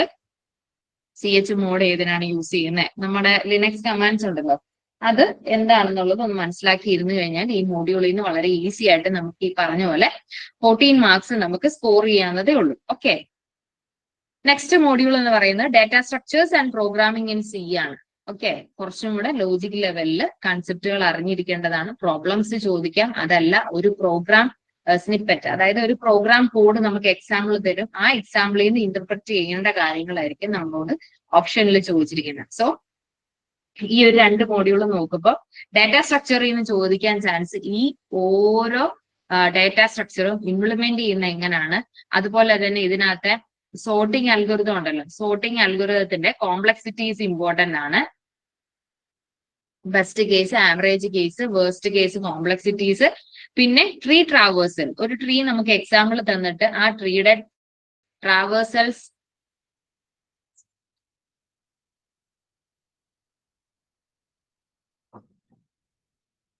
ഒരു ട്രീയുടെ എക്സാമ്പിൾ നമുക്ക് തരും. അതിനകത്തുനിന്ന് in order, preorder, postorder മുതലായിട്ടുള്ള എന്താണ് ട്രാവേഴ്സൽ എഴുതാൻ നമുക്ക് ഓപ്ഷനിൽ തന്നിട്ടുണ്ടായിരിക്കും. അപ്പൊ വ്യക്തമായിട്ട് ട്രീ ട്രാവേഴ്സൽ പ്രോബ്ലം ചെയ്ത് പഠിക്കേണ്ടതായിട്ടുണ്ട്. അതുപോലെ തന്നെ ABL ട്രീസിന്റെ ഒക്കെ കോംപ്ലക്സ് ആയിട്ടുള്ള പ്രോബ്ലത്തിലോട്ട് പോകാതെ എങ്ങനെയാണ് ABL ട്രീ വർക്ക് ചെയ്യുന്നത്, ഒരു ബാലൻസിങ് ട്രീ ആണ്, സെൽഫ് റെഫറൻഷ്യൽ ട്രീ ആണ്. അപ്പൊ അതിന്റെ തിയറട്ടിക്കൽ ആയിട്ടുള്ള കൺസെപ്റ്റ്സ് അറിഞ്ഞിരിക്കുക, ഹെവി ആയിട്ട് അതിന്റെ പ്രോബ്ലംസ്. കാരണം എന്നാന്ന് പറഞ്ഞു കഴിഞ്ഞാൽ ഈ ഡാറ്റ സ്ട്രക്ചറിൽ നിന്ന് ABL ബേസ്ഡ് ആയിട്ടുള്ള പ്രോബ്ലംസ് വന്നിട്ടുണ്ടെങ്കിൽ നമുക്ക് പെട്ടെന്ന് അത് സോൾവ് ചെയ്യാൻ പറ്റില്ല, അപ്പൊ തന്നെ ടൈം കൺസ്യൂമിംഗ് ആണ്. അപ്പൊ PSCയുടെ ആ ഒരു ടൈം ലിമിറ്റിൽ നിൽക്കുന്ന ക്വസ്റ്റ്യൻസ് മാത്രമേ ഈ ഒരു മോഡ്യൂളിൽ നിന്ന് ചോദിക്കാൻ ചാൻസ് ഉള്ളൂ. പിന്നെ ഒരു ഷുവർ ക്വസ്റ്റ്യൻ ആണ് ഗ്രാഫിനെ ബേസ് ചെയ്തിട്ട് BFS ആൻഡ് DFS ഇത് ഇംപ്ലിമെന്റ് ചെയ്യുന്നത് ഏത് ഡാറ്റ സ്ട്രക്ചർ വെച്ചിട്ടാണെന്നുള്ള ഒരു ക്വസ്റ്റ്യനും PSC ഡാറ്റ സ്ട്രക്ചറിനെ ബേസ് ചെയ്തിട്ട് ഇൻക്ലൂഡ് ചെയ്യാറുണ്ട്. പിന്നെ ഞാൻ ഓൾറെഡി പറഞ്ഞ സോർട്ടിംഗ് അൽഗോരിതംസ് ഏതൊക്കെയാണെന്നുള്ളത് നോക്കണം. അതിനകത്ത് നമ്മുടെ അൽഗോരിതമിക് അപ്രോച്ച് ഉണ്ടല്ലോ, divide and conquer, dynamic programming, അതുപോലെ തന്നെ ഗ്രീഡി അൽഗോരിതംസ് ഏതൊക്കെയാണ്, അതിന് താഴെ വരുന്ന അൽഗോരിതംസ് ഏതൊക്കെയാണ്, അതിൽ സോർട്ടിംഗ് ബേസ്ഡ് ആയിട്ടുള്ള ഏതൊക്കെയാണ്, അതിനോടൊപ്പം തന്നെ അതിന്റെ കോംപ്ലക്സിറ്റീസ് ഈ ഒരു മോഡ്യൂളിൽ നിന്ന് നോട്ട് ചെയ്യേണ്ടതാണ്. പിന്നെ പറയുന്നത് എന്താന്ന് വെച്ച് കഴിഞ്ഞാൽ പ്രോഗ്രാമിംഗ് ഇൻ സി ഇൻക്ലൂഡ് ചെയ്തിരിക്കുന്നത് നമുക്കറിയാം പ്രോഗ്രാമർ തസ്തികയാണ്. അതുകൊണ്ട് തന്നെ ഈ ഒരു മോഡ്യൂൾ നമ്മൾ ചുമ്മാ വാട്ട് ഈസ് ഓപ്പറേറ്റേഴ്സ് അല്ലെങ്കിൽ എക്സ്പ്രഷൻസ് എന്തൊക്കെയാണ് എന്നുള്ളത് തിയറട്ടിക്കൽ ആയിട്ട് പഠിക്കുന്നതിന് പകരം ഈ W3 സ്കൂൾസ് ഉണ്ടല്ലോ, ആ ഒരു W3 സ്കൂൾസ് പോലെയുള്ള ഇന്ററാക്റ്റീവ് ആയിട്ടുള്ള സൈറ്റുകൾ യൂസ് ചെയ്തിട്ട് ഇതിന്റെ പ്രോഗ്രാമിംഗ് കോഡ് എഴുതി ചെയ്ത് തന്നെ പഠിച്ചിരുന്നാൽ നമുക്ക് പെട്ടെന്ന് ഒരു കോഡ് തരുമ്പോഴത്തേക്കും അതിന്റെ വാല്യൂ, സപ്പോസ് നമ്മളോട് ചുമ്മാ ഒരു ഫംഗ്ഷനകത്തോ അല്ലെങ്കിൽ മെയിൻ ഫംഗ്ഷനകത്ത് int5 എന്നൊക്കെ അല്ലെങ്കിൽ int a എന്നൊക്കെ തന്നിട്ട് ആ a പിന്നെ ഡിക്രിമെന്റ് ചെയ്ത് ഇൻക്രിമെന്റ് ചെയ്ത് ലാസ്റ്റ് എയുടെ വാല്യൂ എന്താണെന്ന് മാത്രമായിരിക്കും നമ്മളോട് ക്വസ്റ്റ്യൻ ചോദിക്കുന്നത്. അപ്പൊ നമ്മളിത് ആ ഒരു ഒന്നില്ലെങ്കിൽ ചെയ്ത് പഠിക്കുക, ഇംപ്ലിമെന്റ് ചെയ്ത് പഠിക്കുക, അല്ലെങ്കിൽ ട്രേസ് ഔട്ട് ചെയ്ത് പഠിക്കുക. പ്രോഗ്രാം ക്വസ്റ്റ്യൻസ് എടുത്തു വെച്ചിട്ട് ഓരോ എയുടെ വാല്യൂ എത്രയാണ്, എയുടെ മെമ്മറി സ്റ്റോറേജിൽ എത്രയാണ് വാല്യൂ വരുന്നത്, ഇൻക്രിമെന്റ് ചെയ്യുമ്പോൾ എത്ര, ഡിക്രിമെന്റ് ചെയ്യുമ്പോൾ എത്ര, അതുപോലെ തന്നെ പ്രീ ഇൻക്രിമെന്റ് ചെയ്യുമ്പോൾ എത്രയാണ്, പ്രീ ഇൻക്രിമെന്റ് ചെയ്യുമ്പോൾ എത്രയാണ്, പോസ്റ്റ് ഇൻക്രിമെന്റ് ചെയ്യുന്നു, അതായത് പ്ലസ് എയും അതുപോലെ തന്നെ A++ ചെയ്യുമ്പോഴുള്ള വ്യത്യാസങ്ങൾ എങ്ങനെയാണ്, അതുപോലെയുള്ള എന്താണ് കൺസെപ്റ്റുകൾ ഈ ഒരു പ്രോഗ്രാമിംഗ് മോഡ്യൂളിൽ നോട്ട് ചെയ്യേണ്ടതുണ്ട്. ടോട്ടൽ മാർക്സ് ഈ ഒരു മോഡ്യൂളിൽ നിന്ന് 12 മാർക്സ് ആണ് PSC പറഞ്ഞിട്ടുള്ളത്. നെക്സ്റ്റ് മോഡ്യൂൾ വരുന്ന 4th മോഡ്യൂൾ ആണ്. ഓൾമോസ്റ്റ് നമ്മൾ സിലബസിന്റെ പകുതിയായി. ഈ ഒരു 4th മോഡ്യൂളിൽ പറയുന്നത് C++ഉം ജാവയുമാണ്. അപ്പൊ അതിനകത്ത് ഉറപ്പായിട്ടും ഈ ഒരു C++ന്ന് കൺസെപ്റ്റ് ഓറിയന്റഡ് ആയിട്ടാണ് ക്വസ്റ്റ്യൻസ് ചോദിച്ച് കണ്ടിട്ടുള്ളത്. നമുക്ക് പ്രോഗ്രാം കോഡ് തന്നിട്ടുള്ളത് ചോദിച്ചിട്ടുള്ളത് വളരെ കുറവാണ്. ഇതിനകത്ത് വിർച്വൽ പോളിമോർഫിസം അല്ലെങ്കിൽ അതിന് വേണ്ടിയിട്ട് യൂസ് ചെയ്യുന്ന കീവേഡുകൾ, പിന്നെ ജനറിക് ക്ലാസസുകൾ, അങ്ങനെയുള്ള കുറച്ച് കീവേഡ്സ്, കൺസെപ്റ്റ്, ഇപ്പൊ എൻകാപ്സുലേഷൻ യൂസ് ചെയ്യുന്നത്, ഓവർലോഡിങ് എന്തിനാണ് യൂസ് ചെയ്യുന്നത്, നമുക്ക് എന്തിനെയൊക്കെ ഓവർലോഡ് ചെയ്യാൻ പറ്റും, ഓപ്പറേറ്റർ പറ്റും, അതിൽ ഏത് ഓപ്പറേറ്റർ ആണ് പറ്റാത്തത്, അതുപോലെയുള്ള കുറച്ച് ക്വസ്റ്റ്യൻസ് ഉണ്ടല്ലോ. അങ്ങനെ ഉള്ളതാണ് നമ്മൾ ഈ ഒരു. അതുപോലെ മെമ്മറി അലോക്കേഷന്റെ ഫംഗ്ഷൻസ് ഉണ്ട്, ഡിഫറെന്റ് മെമ്മറി അലോക്കേഷൻസ് ഫംഗ്ഷൻസ്, അതൊന്ന് നോട്ട് ചെയ്ത് വെക്കുക. അതൊക്കെയാണ് C++ന്ന് പ്രോഗ്രാമിംഗ് ബേസ്ഡ് എന്ന് പറഞ്ഞു കഴിഞ്ഞാൽ പ്രോഗ്രാമിംഗ് അറിഞ്ഞിരിക്കണം. പക്ഷെ എന്നിരുന്നാൽ പോലും അതിന്റെ കൺസെപ്റ്റ് മാത്രം മതി. കാരണം നമുക്ക് അത്ര ഇമ്പോർട്ടന്റ് അല്ല C++ എന്ന് പറയുന്നത്. ജാവയാണ് കുറച്ചും കൂടെ നമുക്ക് ഇംപ്ലിമെന്റേഷൻ ലെവലില് ഇമ്പോർട്ടൻസ് വരുന്നത്. അതുകൊണ്ട് തന്നെ ഈ ഒരു ജാവ ആപ്ലെറ്റ്സ്, ജാവ ഫീച്ചേഴ്സ്, അതുപോലെ ഇതെല്ലാം തന്നെ നോട്ട് ചെയ്ത് വെക്കണം. ഇതിനകത്ത് തന്നെ ഈ ആപ്ലെറ്റ്സ് എന്ന് പറയുന്നത് PSC ആണെന്നുണ്ടെങ്കിലും, ഇപ്പൊ നമ്മളൊരു ഡിഗ്രി എക്സാം, ബിടെക് അല്ലെങ്കിൽ അതുപോലെയുള്ള ഡിഗ്രി എക്സാം പഠിക്കുകയാണെന്നുണ്ടെങ്കിൽ നമ്മൾ ഒരു ഷുവർ ക്വസ്റ്റ്യൻ പറയുന്നതാണ് ഈ ആപ്ലെറ്റ് ബേസ് ചെയ്തിട്ട് ഒരു ക്വസ്റ്റ്യൻ കാണും. അപ്പൊ PSC ബേസ് ചെയ്തിട്ട് പറയാന്നുണ്ടെങ്കിൽ നമ്മൾ പറയുന്നത് എന്താണെന്ന് വെച്ച് കഴിഞ്ഞാല് ആപ്ലെറ്റിന്റെ കുറെ ഫംഗ്ഷൻസ് ഉണ്ട്. ഇന്ന മെത്തേഡ് വിളിക്കുമ്പോൾ ഇന്ന ആപ്ലിക്കേഷൻ ആണ് അവിടെ വർക്ക്ഔട്ട് ചെയ്യുന്നത് എന്നുള്ള ക്വസ്റ്റ്യൻ ഉറപ്പായിട്ടും PSC ഒരു ജാവയ്ക്കകത്തുനിന്ന് ചോദിക്കാറുണ്ട്. പിന്നെ പറയുന്നത് നമുക്കറിയാം ജാവയിൽ ബൈറ്റ് കോഡ്സ് ആണ് കൺവേർട്ട് ചെയ്തിട്ട് യൂസ് ചെയ്യുന്നത്. അതിന്റെ എന്തൊക്കെയാണ് എക്സാമ്പിൾസ്, റാപ്പർ ക്ലാസ്സസ് യൂസ് ചെയ്യുന്നത്. അതുപോലെ തന്നെ കഴിഞ്ഞ പ്രാവശ്യം ഒരു ക്വസ്റ്റ്യൻ ഉണ്ടായിരുന്നു, അബ്സ്ട്രാക്ട് ഡാറ്റ ടൈപ്പ്, ADT എന്ന് പറഞ്ഞിട്ട് അബ്സ്ട്രാക്ട് ഡാറ്റ ടൈപ്പിനെ പറ്റിയിട്ടുള്ള ക്വസ്റ്റ്യൻസ് ഈ ഒരു മോഡ്യൂളിൽ നിന്ന് ഇൻക്ലൂഡഡ് ആയിരുന്നു. ഓക്കെ, സോ ഇതാണ് നമ്മുടെ 4th മോഡ്യൂൾ വരുന്നത്. മാർക്ക് സെയിം തന്നെയാണ്, 12 മാർക്സ് ആണ് ഈ ഒരു മോഡ്യൂളിനെ ബേസ് ചെയ്തിട്ടുള്ളത്. Next one is 5th module. ടോപ്പിക്കുകൾ വളരെ ചുരുങ്ങിയെങ്കിലും വളരെ വാസ്റ്റ് ആയിട്ടുള്ളതും, എന്നാൽ നമുക്ക് മനസ്സിലാക്കി പ്രോബ്ലംസ് ചെയ്യുമ്പോഴാണ് നമുക്ക് ആ സബ്ജക്ട് എത്രത്തോളം അറിയാന്നുള്ളത് വ്യക്തമാകുന്നു. അങ്ങനെ ഒരു സബ്ജക്റ്റ് ആണ് ഡേറ്റാബേസ് മാനേജ്മെന്റ് സിസ്റ്റം എന്ന് പറയുന്നത്. ഓക്കെ, അതിനകത്ത് നമുക്ക് 12 മാർക്സ് ആണ് ഇൻക്ലൂഡഡ് ആയിട്ടുള്ളത്. ബേസിക് ആയിട്ട് അതിന്റെ കീസ് എല്ലാം തന്നെ പഠിച്ചിരിക്കണം. Different types of keys, primary key, foreign key, അതുപോലെ കാൻഡിഡേറ്റ് കീ, സൂപ്പർ കീ, അതെങ്ങനെയാണ് കണ്ടുപിടിക്കുന്നത്, ഇതിൽ ഏതെങ്കിലും കീസ് തന്നിട്ടുണ്ടെങ്കിൽ അതിൽ എങ്ങനെയാണ് പാർഷ്യൽ ഡിപ്പെൻഡൻസി ഉണ്ടോ, അല്ലെങ്കിൽ എങ്ങനെയാണ് അതിനകത്തെ ഫങ്ഷണൽ ഡിപ്പെൻഡൻസീസ് റെഡ്യൂസ് ചെയ്തിട്ട് നമ്മൾ ചെയ്യുന്നത് എന്നൊക്കെയുള്ള കാര്യങ്ങൾ നമ്മൾ മനസ്സിലാക്കിയിരിക്കണം. അതുപോലെ തന്നെ എൻറ്റിറ്റി റിലേഷൻഷിപ്പ് മോഡൽ ഉണ്ട്. അതിനകത്തെ ഓരോ ഫംഗ്ഷനും അതിന്റെ നൊട്ടേഷൻസും അറിഞ്ഞിരിക്കുക. പിന്നെ പറയുന്നത് നോർമലൈസേഷൻ ആണ്. ഇതിന്റെ കൺവേർഷൻ, നമ്മളോട് ഒരു ടേബിൾ തന്നിട്ട് അല്ലെങ്കിൽ ഇന്ന ഒരു റിലേഷൻഷിപ്പ് തന്നിട്ട് അതിനകത്തെ ഫങ്ഷണൽ ഡിപ്പെൻഡൻസീസ് തന്നിട്ടുണ്ടാകും. എന്നിട്ട് ചോദിക്കും നമ്മളോട് ഇത് ഏത് നോർമൽ ഫോമിലാണ് ഇത് സാറ്റിസ്ഫൈ ചെയ്തിരിക്കുന്നത് എന്നൊക്കെയുള്ള ക്വസ്റ്റ്യൻസ് നമ്മളോട് ചോദിക്കാറുണ്ട്. അത് സ്റ്റേറ്റ്മെന്റ് ടൈപ്പും അതുപോലെ തന്നെ സിമ്പിൾ ആയിട്ട് ഡയറക്റ്റ് 1NF 2NF എന്നുള്ള രീതിയിൽ ഡയറക്റ്റ് ക്വസ്റ്റ്യൻസ് ചോദിക്കാറുണ്ട്. പിന്നെ വരുന്നത് അഗ്രിഗേറ്റ് ഫങ്ഷൻസ്. അഗ്രിഗേറ്റ് ഫങ്ഷൻസ് നമുക്കറിയാം, മിനിമം, മാക്സിമം മുതലായിട്ടുള്ള ഫങ്ഷൻസ് ആണ് അഗ്രിഗേറ്റ് ഫങ്ഷൻസ്. അപ്പൊ ഒരു ക്വറി തന്നു കഴിഞ്ഞാൽ അതിനകത്ത് ഈ ഒരു ഫങ്ഷൻസ് എന്തെങ്കിലും യൂസ് ചെയ്യുന്നുണ്ടെങ്കിൽ ഇങ്ങനെയാണ് അതിന്റെ ഔട്ട്പുട്ട് വരുന്നത്. പിന്നെ വരുന്നത് നെസ്റ്റഡ് സബ് ക്വറീസ്, പിന്നെ വ്യൂസ് യൂസ് ചെയ്യുന്ന എന്തിനാണ്, ജോയിന്റ് റിലേഷൻസ്, നാച്ചുറൽ ജോയിൻ, അതുപോലെ ഇതിന് മുമ്പ് നടന്ന പരീക്ഷ, അതായത് അസിസ്റ്റന്റ് ഡേറ്റാബേസ് അഡ്മിനിസ്ട്രേറ്ററിന് മുമ്പ് നടന്ന ഒരു എക്സാമിന് ക്വസ്റ്റ്യൻ കണ്ടിട്ടുണ്ടായിരുന്നു, റിലേഷൻ, അതായത് ഒരു ടേബിൾ തരും, അതിനകത്ത് ലെഫ്റ്റ് ഔട്ടർ ജോയിൻ എടുക്കുമ്പോൾ എലിമിനേറ്റ് ആവുന്ന ഏതാണ്, അല്ലെങ്കിൽ ലെഫ്റ്റ് ഔട്ടർ ജോയിന്റെ ഔട്ട്പുട്ട് എന്താണ് എന്നുള്ള രീതിയിലൊക്കെ ക്വസ്റ്റ്യൻസ് ചോദിച്ചിട്ടുണ്ടായിരുന്നു. സോ ആ ജോയിന്റ് റിലേഷൻ എല്ലാം തന്നെ ഇംപ്ലിമെന്റേഷൻ ലെവലിൽ നമ്മൾ ഈ ഒരു മോഡ്യൂൾ പഠിക്കണം. പിന്നെ ഷുവർ ക്വസ്റ്റ്യൻ, അതായത് ഇവിടുന്ന് ഡാറ്റാബേസ് ചെയ്യുന്ന ഫസ്റ്റ് ആയിട്ട് ഇൻക്ലൂഡ് ചെയ്യുന്ന ഒരു ക്വസ്റ്റ്യൻ ആണ് ആസിഡ് പ്രോപ്പർട്ടീസ് ഏതൊക്കെയാണ്. അതിനകത്ത് ഈ ഓരോന്നിന്റെ അറ്റോമിസിറ്റി, കൺസിസ്റ്റൻസി, അതുപോലെ ഐസൊലേഷൻ, ഡ്യൂറബിലിറ്റി, ഈ ഇത്രയുമാണ് ആസിഡ് പ്രോപ്പർട്ടീസ് വരുന്നത്. ഓക്കെ, ഈ പ്രോപ്പർട്ടീസിൽ നിന്ന് നമുക്ക് ആ പ്രോപ്പർട്ടീസ് എല്ലാം എക്സ്പാൻഡ് ചെയ്ത് തന്നിട്ടുണ്ടാകും. എന്നിട്ട് ഇതിനകത്ത് ഇൻക്ലൂഡഡ് അല്ലാത്തത് ഏതാണ് എന്നൊക്കെയുള്ള ബേസിക് ആയിട്ടുള്ള ക്വസ്റ്റ്യൻസ് ആണ് ഈ ഒരു ടോപ്പിക്കിൽ നിന്ന് കാണാറ്. പിന്നെ കൺകറൻസി കൺട്രോൾ, ട്രിഗേഴ്സ് യൂസ് ചെയ്യുന്ന എന്തൊക്കെയാണ്, അതിന്റെ ആപ്ലിക്കേഷൻസ് എന്തൊക്കെയാണ്, സ്റ്റോർഡ് പ്രൊസീജിയർ എന്തിനു വേണ്ടിയിട്ടാണ് യൂസ് ചെയ്യുന്നത്. ഇതിനകത്ത് ഏറ്റവും ഇമ്പോർട്ടൻസ് കൊടുത്ത് പഠിക്കേണ്ടത് കീസ് പഠിച്ചിരിക്കുക, പ്രൈമറി കീ, അതുപോലെ തന്നെ കാൻഡിഡേറ്റ് കീ കണ്ടുപിടിക്കാനും, super key, number of super keys കണ്ടുപിടിക്കാനും, അതുപോലെ തന്നെ ഒരു ഗിവൺ ഫങ്ഷണൽ ഡിപ്പെൻഡൻസി തന്നിട്ടുണ്ടെങ്കിൽ അതിന്റെ റിലേഷനെ ബേസ് ചെയ്തിട്ട് അത് ഏത് നോർമൽ ഫോമിലാണ് ഉള്ളത് എന്നുള്ളത് ക്വസ്റ്റ്യൻ ചോദിച്ച് കാണാറുണ്ട്. പിന്നെ ഇമ്പോർട്ടൻസ് ജോയിന്റ് റിലേഷൻസ്, നമ്മുടെ ഡിഫറെന്റ് ടൈപ്പ് ഓഫ് ജോയിൻസ് ഉണ്ട്, ആ ജോയിൻസ് അറിഞ്ഞിരിക്കുക. അതുപോലെ തന്നെ ട്രാൻസാക്ഷൻ ബേസ്ഡ് ആയിട്ടുള്ള കൺകറൻസി കൺട്രോൾ ഫീച്ചേഴ്സും അതിന്റെ ആപ്ലിക്കേഷൻസും വിത്ത് എക്സാമ്പിൾ അറിഞ്ഞിരിക്കും. നെക്സ്റ്റ് മോഡ്യൂൾ പറയുന്നത് client server. Again client server and client server architecture and web programming ആണ്. 12 മാർക്സിനാണ് ഈ ഒരു മോഡ്യൂളിൽ നിന്ന് ചോദിച്ചിട്ടുള്ളത്. ഇപ്പൊ നമുക്ക് കാണുമ്പോൾ വളരെ സിമ്പിൾ എന്ന് തോന്നും, പക്ഷെ ഇതും എഗെയിൻ ഒരു പ്രോഗ്രാമിംഗ് ബേസ്ഡ് വെബ് പ്രോഗ്രാമിംഗ് എന്നാണ് പറയുന്നത്. പ്രോഗ്രാമർ ആണല്ലോ നമ്മുടെ പോസ്റ്റ് പറയുന്നത്. സോ ഇതിനകത്തുനിന്ന് ഈ ഒരു ഇത്രയും ടോപ്പിക്ക് നോക്കാന്നുണ്ടെങ്കിൽ ഒരു ഹാഫ് ആൻ അവർ എടുക്കണ്ട നിങ്ങൾക്ക് പഠിക്കാനായിട്ട്. അത്രയും സിമ്പിൾ ആയിട്ടുള്ള ടോപ്പിക്കുകളാണ്. ടു ടയർ അതുപോലെ 3 ടയർ ക്ലയന്റ് സെർവർ ആർക്കിടെക്ചർ എന്ന് പഠിക്കാനായിട്ട് വളരെ കുറച്ചേ ഉള്ളൂ. വെബ് സെർവേഴ്സും അതുപോലെ തന്നെ അതിനെ റിലേറ്റ് ചെയ്തിട്ട് വെബ് സെർവറിന്റെ പഠിക്കേണ്ടത് എന്താന്ന് വെച്ച് കഴിഞ്ഞാൽ ഫ്രീ സോഴ്സ്, അതായത് ഫ്രീ സോഴ്സ് ആയിട്ടുള്ള വെബ് സെർവേഴ്സ് ഏതൊക്കെയാണ്, അതുപോലെ വിൻഡോസ് സപ്പോർട്ടഡ് ആയിട്ടുള്ള ഏതൊക്കെ വെബ് സെർവേഴ്സ് ആണ് ഉള്ളതെന്നുള്ളത് നോട്ട് ചെയ്യുക. അതിനോടൊപ്പം തന്നെ HTML എല്ലാ ടാഗുകളും ഇൻക്ലൂഡിങ് അതിന്റെ CSS ഒക്കെ വരുമല്ലോ, അതിന്റെ സ്റ്റൈൽ ഷീറ്റ് ഉൾപ്പെടെയുള്ള കാര്യങ്ങൾ ഈ മോഡ്യൂളിൽ നോക്കണം. XML ടാഗുകൾ ഏതൊക്കെയാണ്, അതിന്റെ എക്സ്റ്റൻഷൻ, അതുപോലെ തന്നെ ജാവാസ്ക്രിപ്റ്റ്, അതുപോലെ ജാവാസ്ക്രിപ്റ്റിനകത്ത് കുറെ സബ് സ്ട്രിംഗ് ഫങ്ഷൻസ് ഉണ്ട്, അതെല്ലാം തന്നെ നോട്ട് ചെയ്യേണ്ടതുണ്ട്. പിന്നെ വരുന്ന ഈ PHP യൂസ് ചെയ്തിട്ടുള്ള എക്കോ സ്റ്റേറ്റ്മെന്റ് എന്തിനാണ് യൂസ് ചെയ്യുന്നത്, ആ എക്കോ സ്റ്റേറ്റ്മെന്റിനകത്ത് ഇപ്പോൾ ഒരു പ്രോഗ്രാം തന്നിട്ടുണ്ടെങ്കിൽ അതിനകത്ത് എക്കോ സ്റ്റേറ്റ്മെന്റ് വെച്ചിട്ട് ഏതെങ്കിലും വാല്യൂ പ്രിന്റ് ചെയ്യിപ്പിക്കുന്നുണ്ടായിരിക്കും. അപ്പൊ ആ ഒരു പ്രോഗ്രാം കോഡ് കണ്ടെങ്കിൽ മാത്രമേ നമുക്ക് അത് എന്താന്നുള്ളത് മനസ്സിലാവുള്ളൂ.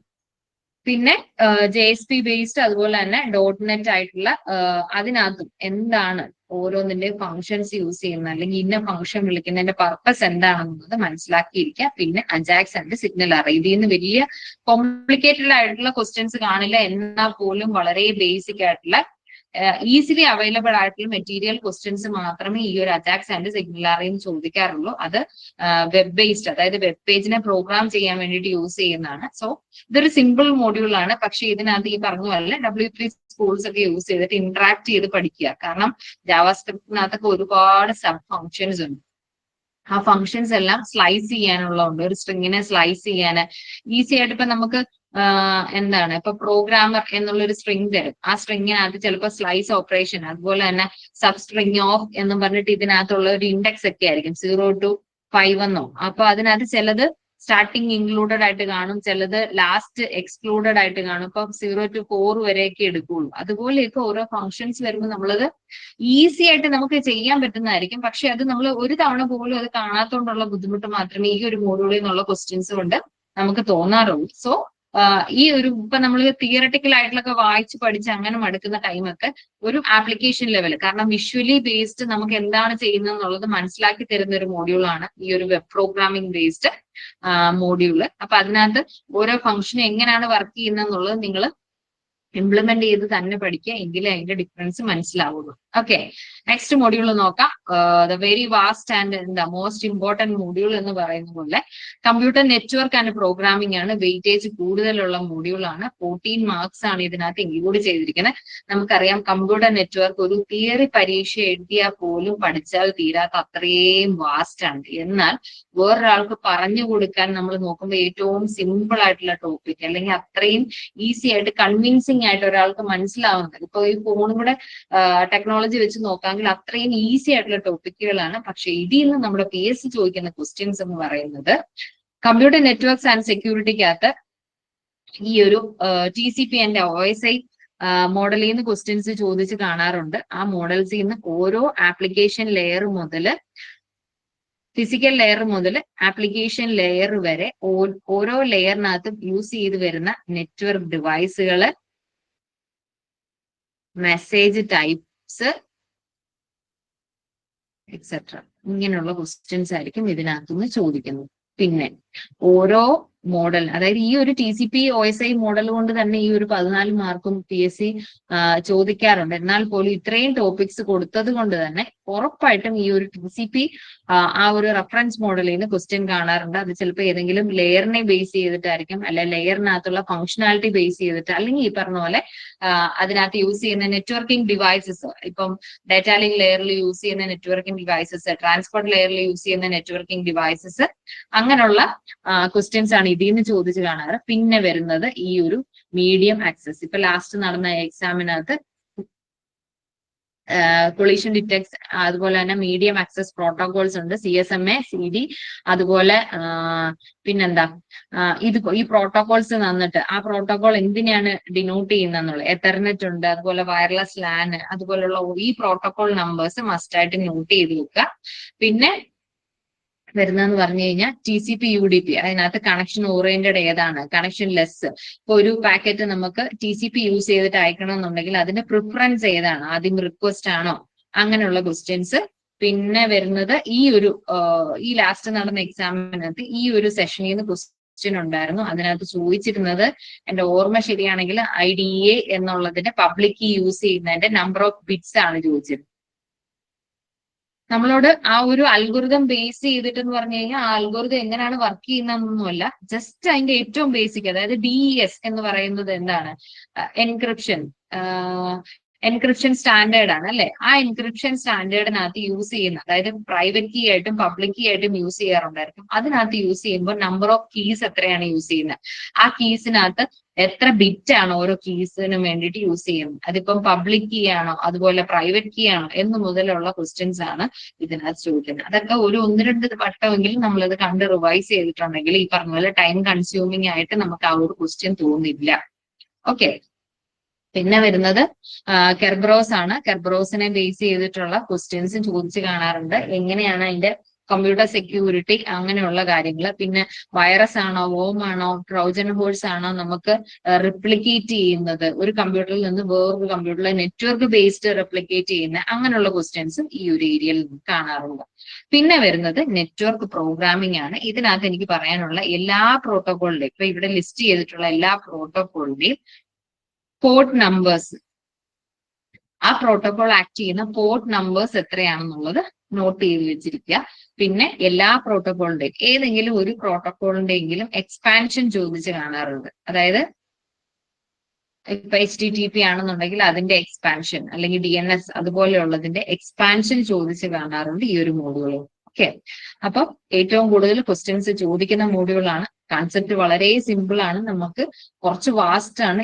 ഇപ്പൊ ഈ ഒരു സബ്ജക്ട് മാത്രം നമ്മൾ കവർ ചെയ്യാൻ ഇരുന്ന് കഴിഞ്ഞാൽ നമുക്ക് തീരണമെന്നില്ല. നമ്മൾ കുറച്ചായിട്ട് ഈ ഒരു മോഡ്യൂളിനെ ഓരോന്നായിട്ട് ഡിവൈഡ് ചെയ്തിട്ട് നമ്മൾ കവറപ്പ് ചെയ്യുക. എന്നിരുന്നാൽ തന്നെ ഇതിനകത്ത് ഓരോ പോയിന്റ്സും പ്രോട്ടോകോൾ നമ്പേഴ്സും എന്നും കാണാവുന്ന വിധത്തിൽ എവിടെയെങ്കിലും എഴുതി വെക്കുവോ, അല്ലെങ്കിൽ പെട്ടെന്നൊരു ക്വിക്ക് റിവിഷന് വേണ്ടിയിട്ട് നിങ്ങൾ എന്ത് ചെയ്യുക, നോട്ട് ഡൗൺ ചെയ്ത് വെക്കുക.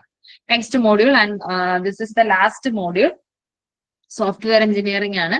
ആ ഒരു പേര് കേൾക്കുമ്പോൾ തന്നെ നമുക്ക് ആ ഒരു സബ്ജക്ട് എന്ന് പറയുന്നത് വളരെ ചവറ് തിയറി ഉള്ള ഒരു മോഡ്യൂളാണ് നമ്മുടെ സോഫ്റ്റ്വെയർ എഞ്ചിനീയറിംഗ് എന്ന് കരുതി നമ്മൾ മോസ്റ്റ്ലി നെഗ്ലക്ട് ചെയ്യുന്ന ഒരു മോഡ്യൂളാണ് ഈ സോഫ്റ്റ്വെയർ എഞ്ചിനീയറിംഗ്. നമുക്ക് ഇപ്പൊ ഈ പറഞ്ഞ പോലെ പഠിച്ചുകൊണ്ടിരിക്കുന്ന സമയമാണെന്നുണ്ടെങ്കിൽ, ഇപ്പൊ PSCക്ക് വേണ്ടിയിട്ട് പ്രിപ്പയർ ചെയ്യുന്നവരാണെന്നുണ്ടെങ്കിൽ പൊതുവെ കണ്ടുവരുന്ന ഒരു ഇത് എന്താന്ന് വെച്ച് കഴിഞ്ഞാൽ, സോഫ്റ്റ്വെയർ എഞ്ചിനീയറിംഗ് ആണോ എങ്കിൽ പിന്നെ പഠിക്കാം. നമുക്ക് അങ്ങനെ കണ്ടിന്യൂസ് ഇരുന്ന് വായിച്ച് എന്താണെന്നുള്ളത് മനസ്സിലാക്കാനായിട്ട് നമുക്ക് ഭയങ്കര മടുപ്പ് തോന്നുന്ന ഒരു മോഡ്യൂളാണ്. സോ ഇതിനകത്ത് നമുക്ക് പഠിക്കാൻ നിങ്ങൾ ഫസ്റ്റ് കവർ ചെയ്യേണ്ടതാണ് ഈ ലൈഫ് സൈക്കിൾ മോഡൽസ്. വളരെ കുറച്ച് മോഡൽസ് മാത്രമേ ഉള്ളൂ. വാട്ടർഫോൾ മോഡൽ അതിനകത്ത് ഏറ്റവും ഇമ്പോർട്ടന്റ് ആയിട്ടുള്ളതാണ് ഞാൻ പറയുന്നത്. വാട്ടർഫോൾ മോഡൽ, പ്രോട്ടോടൈപ്പ് മോഡൽ, പിന്നെ agile based model, incremental approach based model, spiral model, ഇത്രയെങ്കിലും മിനിമം ഈ ഒരു മോഡ്യൂളിൽ നിന്ന് നിങ്ങൾ കവർ ചെയ്തെടുക്കണം. അതിനകത്ത് ലൈഫ് സൈക്കിൾ മോഡൽ റിപ്പീറ്റഡ് ആയിട്ട് ഈ ഒരു സ്പൈറൽ മോഡലിനെ വെച്ച് ക്വസ്റ്റ്യൻ ചോദിക്കാറുണ്ട്. റിസ്ക് ബേസ്ഡ് അപ്രോച്ച് ആണെന്നുണ്ടെങ്കിൽ ഏത് type of life cycle model, software development cycle, അതിനകത്ത് ഏത് ടൈപ്പാണ് നമ്മൾ ചൂസ് ചെയ്യുന്നത്, സ്പൈറൽ മോഡൽ. അതുപോലെ വാട്ടർഫോൾ മോഡൽ, പിന്നെ നമുക്ക് എഡിറ്റ് ചെയ്യാൻ പറ്റാത്ത മോഡൽ ഏതാണ് എന്നൊക്കെ ഉള്ള ക്വസ്റ്റ്യൻസ് ചോദിക്കുമ്പോൾ ഇങ്ങനെ ഈ ഒരു ഓരോ മോഡലിനെയും ബേസ് ചെയ്തിട്ടാണ് നമുക്ക് ക്വസ്റ്റ്യൻസ് വരുന്നത്. പിന്നെ ഇതിനകത്ത് നോക്കേണ്ടതെന്ന് പറഞ്ഞാൽ SRS, അതായത് സോഫ്റ്റ്വെയർ റിക്വയർമെന്റ് സ്പെസിഫിക്കേഷൻ ആണ്. ഈ SRSനെ ബേസ് ചെയ്തിട്ടും ക്വസ്റ്റ്യൻസ് ചോദിച്ച് കാണാറുണ്ട്. പിന്നെ ഇതിന്റെ ഓരോ ഫേസസ് ഉണ്ടല്ലോ, ആ ഫേസസും പഠിച്ചിരിക്കേണ്ടതുണ്ട്. പിന്നെ ഒബ്ജക്ട് ഓറിയന്റഡ് ഡിസൈനിനകത്ത് വരുമ്പോൾ നമുക്ക് അസോസിയേഷൻ, ജനറലൈസേഷൻ, ഇതെല്ലാം നമ്മൾ ആ ഒരു ഇതിനകത്ത് കവർ ചെയ്ത് ഒബ്ജക്ട് ഓറിയന്റഡ് ഡിസൈനെ ബേസ് ചെയ്തിട്ട് ജനറലൈസേഷൻ ആണെന്നുണ്ടെങ്കിൽ അതിന്റെ സിമ്പിൾ എന്താണ്, അതെങ്ങനെയാണ് ഇൻഡിക്കേറ്റ് ചെയ്യുന്നത്, അതുപോലെ തന്നെ റിലേഷൻഷിപ്പുകൾ വരുമ്പോൾ അതെങ്ങനെ നൊട്ടേറ്റ് ചെയ്യുക എന്നുള്ളതൊക്കെ ഈ മോഡ്യൂളിൽ നിന്ന് നോക്കിയിരിക്കുക. പിന്നെ ഏറ്റവും ഇമ്പോർട്ടന്റ്ലി പിന്നെ ഇതിനകത്ത് വരുന്നത് എന്താണ്, സോഫ്റ്റ്വെയർ ടെസ്റ്റിംഗ്. ആ ടെസ്റ്റിംഗിന്റെ ഫേസസ് എന്തൊക്കെയാണ്, അതുപോലെ തന്നെ ഷുവർ ക്വസ്റ്റ്യൻ ഈ ടെസ്റ്റിങ്ങിനെ ബേസ് ചെയ്തിട്ട് ചോദിക്കാറുണ്ട്. Black box, white box testing മുതലായിട്ടുള്ള ക്വസ്റ്റ്യൻസ് ചോദിച്ചു കാണാറുണ്ട്. ഓക്കെ, സോ ഇത് ഇത്രയും കൊണ്ട് നമ്മുടെ സിലബസ് നമ്മൾ കവർ ചെയ്ത് തീരുവാണ്. ഫസ്റ്റ് മൊഡ്യൂൾ മുതൽ നോക്കാമെങ്കിൽ ഏറ്റവും ഇമ്പോർട്ടന്റ് ആയിട്ടുള്ള ടോപ്പിക്കുകൾ ഞാൻ പറഞ്ഞു കഴിഞ്ഞു. ഇത് ഇത്രയും മസ്റ്റ് ആയിട്ട് നമ്മൾ നോക്കുക. പിന്നെ നമുക്ക് എന്താണെന്നുണ്ടെങ്കിൽ നമുക്ക് ദിവസങ്ങൾ അഡ്വാൻസ്ഡ് ആയിട്ട് കിടക്കുവാണ്. സോ നമ്മൾ മാക്സിമം ഈ ഒരു ടൈം നമ്മൾ ചൂസ് ചെയ്യാം. ഇപ്പൊ ഞാൻ പറയാൻ പോകുന്നത് ഒരു 120 days സ്റ്റഡി പ്ലാൻ ആണ്. അതിൽ നമ്മൾ ഈ ഒരു ഓരോ മൊഡ്യൂളിനെ എങ്ങനെ കാണണം എന്നുള്ളതാണ് അടുത്ത പറയുന്നത്. ഇപ്പൊ നമ്മുടെ നമ്പർ ഓഫ് ഡേയ്സ് നോക്കണ്ട. ഇവിടെ ഞാൻ ടോട്ടൽ 108 days കൊടുക്കും. ഒരു കമ്പ്യൂട്ടർ സയൻസ് ആസ്പിരന്റിനെ സംബന്ധിച്ചിടത്തോളം ഈ ഒരു സിലബസ് കവർ ചെയ്യാനായിട്ട് ഇപ്പൊ ഞാൻ പറയട്ടെ, ഡിസ്ക്രീറ്റ് മാത്സിനൊക്കെ 12 days എന്ന് പറയുന്നത് ഫോർ ദ മാക്സിമം ആണ് പറയുന്നത്. അതായത് അതിന്റെ ആ ഒരു സിലബസ് കവർ ചെയ്യാൻ ഈ ഓരോ ദിവസം ഓരോ ടോപ്പിക് എടുത്തു വെച്ചിരുന്ന് പഠിച്ചാൽ പോലും 12 ദിവസത്തിനുള്ളിൽ തീരുന്ന ടോപ്പിക്കുകൾ മാത്രമേ ആ ഒരു ഫസ്റ്റ് മൊഡ്യൂളിലുള്ളൂ. കാരണം അതിൽ കൂടുതൽ നമുക്ക് ആ ഒരു മൊഡ്യൂളിൽ എടുത്തു കഴിഞ്ഞാൽ നമ്മുടെ ഏറ്റവും പ്രയർ ഇമ്പോർട്ടൻസ് എന്ന് പറയുന്നത് നമ്മൾ ക്വസ്റ്റ്യൻസ് ചെയ്ത് പഠിക്കുന്നതിന് വേണം നമ്മൾ കൊടുക്കാൻ. ഓക്കെ, അപ്പൊ ഇതിനകത്ത് ഏറ്റവും മാക്സിമം ആണ് ഇട്ടിരിക്കുന്നത്. 12 days കൂടുതൽ നിങ്ങൾ ഡിസ്ക്രീറ്റ് മാത്സ് പഠിക്കാൻ കമ്പ്യൂട്ടർ പ്രോഗ്രാമിന് എടുക്കാൻ പാടില്ല. ഇത് മാക്സിമം ആണ്. ഓക്കെ, ഇനിയിപ്പോ നിങ്ങളൊരു 10 ദിവസം കൊണ്ട് ഡിസ്ക്രീറ്റ് മാത്സ് കവർ ചെയ്ത് തീരുവാണെന്നുണ്ടെങ്കിൽ ബാക്കി 2 ദിവസം എന്തിനു വേണ്ടിയിട്ട് എടുക്കണം, ഈ ഒരു ഡിസ്ക്രീറ്റ് മാത്സ് മാത്രം റിവൈസ് ചെയ്യാൻ വേണ്ടിയിട്ട് എടുക്കണം. ഓക്കെ, അങ്ങനെ നിങ്ങൾ ഈ ഒരു നമ്പർ ഓഫ് ഡേയ്സ് കാണാവൂ. അല്ലാതെ 12 days ആണ് ഞാൻ പറഞ്ഞിരിക്കുന്നത്. ആ ഒരു 12 days എങ്കിലും എടുത്തെങ്കിലേ അത് തീരുള്ളൂ എന്നുള്ളതല്ല. അത് ഞാൻ കൂടുതൽ സ്പെസിഫിക് ആയിട്ട് പറയുന്നുണ്ട് എങ്ങനെയാണ് ഇതിനെ അപ്രോച്ച് ചെയ്യേണ്ടതെന്നുള്ളത്. അപ്പൊ ആദ്യം നമുക്ക് ഈ നമ്പർ ഓഫ് ഡേയ്സ് എന്ന് പറയാം. പിന്നെ ഇമ്പോർട്ടൻസ് കൊടുത്തിരിക്കുന്ന ഏറ്റവും കൂടുതൽ ഈ പറഞ്ഞ 14 marks ഉള്ള 2 മോഡ്യൂളാണ്. ഏറ്റവും വാസ്റ്റ് ആയിട്ടുള്ള കമ്പ്യൂട്ടർ നെറ്റ്വർക്ക് എന്ന് പറയുന്നത് 18 days ആണ്. ആ 18 days മതിയാകും, അതിൽ കൂടുതൽ എടുക്കരുത്. അതാണ് ഞാൻ പറഞ്ഞത്, ഇതിൽ സ്പെസിഫൈ ചെയ്തിരിക്കുന്നതിലും കൂടുതൽ ടൈം നമ്മൾ എടുത്തിട്ടുണ്ടെങ്കിൽ വേസ്റ്റ് ഓഫ് ടൈം ആണ്. നമുക്ക് ഇതല്ല വേണ്ടത്. നമ്മൾ അവിടെ ഇതുവരെ നമ്മൾ എന്താണ്, നമുക്ക് ഒന്ന് ആദ്യം മുതൽ എല്ലാം ഒന്ന് ഉറപ്പിക്കാൻ വേണ്ടിയിട്ട് നമ്മൾ എടുക്കുന്ന സമയമാണിത്. ഓരോ ടോപ്പിക് എന്താണ്, അതിനകത്തുള്ള കണ്ടന്റ് എന്താണ്, ചിലപ്പോൾ നമുക്ക് അറിയാവുന്ന ഏതെങ്കിലുമൊക്കെ സബ്ജക്റ്റുകൾ ഉണ്ടാവും. അതിന് നിങ്ങൾ നമ്പർ ഓഫ് ഡേയ്സ് ഈ കൊടുത്തിരിക്കുന്നതിൽ നിന്ന് നമ്പർ ഓഫ് ഡേയ്സ് കുറച്ചിട്ട് നിങ്ങൾ എന്ത് ചെയ്യണം, ബാക്കിയുള്ള ഡേയ്സ് അതിന്റെ റിവിഷന് വേണ്ടിയിട്ട് മാറ്റിവെക്കാനായിട്ട് നിങ്ങൾ ഇമ്പോർട്ടൻസ് കൊടുക്കുക. പിന്നെ പറയുന്നത് data structure and programming in സിക്ക് 15 days. അത് പ്രോബ്ലമാറ്റിക് ആയിട്ടുള്ള എല്ലാ അപ്രോച്ചും കവർ ചെയ്ത് വരാൻ വേണ്ടിയിട്ടും ഈ പ്രോഗ്രാമിംഗ് കൺസെപ്റ്റിന്റെ എക്സാമ്പിൾസ് ചെയ്ത് പഠിക്കാനും വേണ്ടിയിട്ടുള്ളതാണ് 15 days. പിന്നെ പറയുന്നത് C++ ആൻഡ് ജാവയ്ക്ക് 11 days. അതിനകത്ത് മജോറിറ്റി ഒരു C++ കൺസെപ്റ്റ്സ് എന്താന്നുള്ളത് മനസ്സിലാക്കിയിരിക്കുക. എന്നിട്ട് ജാവയുടെ ഫങ്ഷൻസും കീവേഡ്സും മാത്രം പഠിക്കുക. പിന്നെ ഡാറ്റാബേസ് മാനേജ്മെന്റ് സിസ്റ്റം, അതും പ്രോബ്ലമാറ്റിക് ആണ്. അതിനോടൊപ്പം തന്നെ എന്താണ് ഡിഫറെന്റ് ടൈപ്സ് ഓഫ് നോർമൽ ഫോംസും അതിന്റെ ഞാൻ പറഞ്ഞല്ലോ ഏതൊക്കെ ടോപ്പിക് ആണെന്നോ അതെല്ലാം തന്നെ കവർ ചെയ്ത് വരിക. Client server architectures and web programming. Client server architectures അത്ര ഇമ്പോർട്ടൻസ് ഇല്ല, എന്നാൽ പോലും പെട്ടെന്ന് കവർ ചെയ്ത് തീരുന്ന. അപ്പൊ നിങ്ങൾക്ക് ബാക്കിയുള്ള ഇച്ചിരി ടഫസ്റ്റ് ആയിട്ടുള്ള മോഡ്യൂൾ എടുത്താലും ഇച്ചിരി ഒരു റിലാക്സേഷന് വേണ്ടിയിട്ട് നിങ്ങൾ ഈ ക്ലയന്റ് സെർവർ ആർക്കിടെക്ചർ എടുക്കുക. ഒപ്പം തന്നെ വെബ് പ്രോഗ്രാമിംഗ്. ഈ വെബ് പ്രോഗ്രാമിംഗ് ഒരുപാടുണ്ട്. അജാക്സ്, സിഗ്നലാർ എന്നൊക്കെ കണ്ടിട്ട് നിങ്ങൾ പേടിക്കേണ്ട കാര്യമില്ല. വളരെ സിമ്പിൾ ആണ്. PSC അതിൽ നിന്നും ഒരുപാട് ഡെപ്തില്, കാരണം നമുക്കറിയാം ഇപ്പം ജാവ അതുപോലെയൊക്കെ ഉള്ളതിൽ നിന്നാണ് കൂടുതലും നമ്മളിപ്പോ ഇംപ്ലിമെന്റ് ചെയ്തുകൊണ്ടിരിക്കുന്നത്. നമുക്ക് ഇതിന്റെയൊക്കെ ജസ്റ്റ് ബേസിക് ആയിട്ടുള്ള ഐഡിയ മാത്രം മതി. അത് മാത്രമാണ് ക്വസ്റ്റ്യൻ ചോദിച്ചു വരാറ്. ഇൻ ഡെപ്തില് ഒരു പ്രോഗ്രാം കോഡ് തന്നിട്ട് അതിനകത്തുനിന്ന് എന്താണ് നമ്മൾ ചെയ്യേണ്ടതെന്നുള്ളത് ഇതുവരെ ഈ മോഡ്യൂളിൽ നിന്നും ചോദിച്ച് കണ്ടിട്ടില്ല. അതുകൊണ്ട് തന്നെ പ്രോഗ്രാമിംഗ് ഏതൊക്കെ പറഞ്ഞിട്ടുണ്ടോ, അജാക്സ് പറഞ്ഞിട്ടുണ്ട്, അതുപോലെ XML പറഞ്ഞിട്ടുണ്ട്.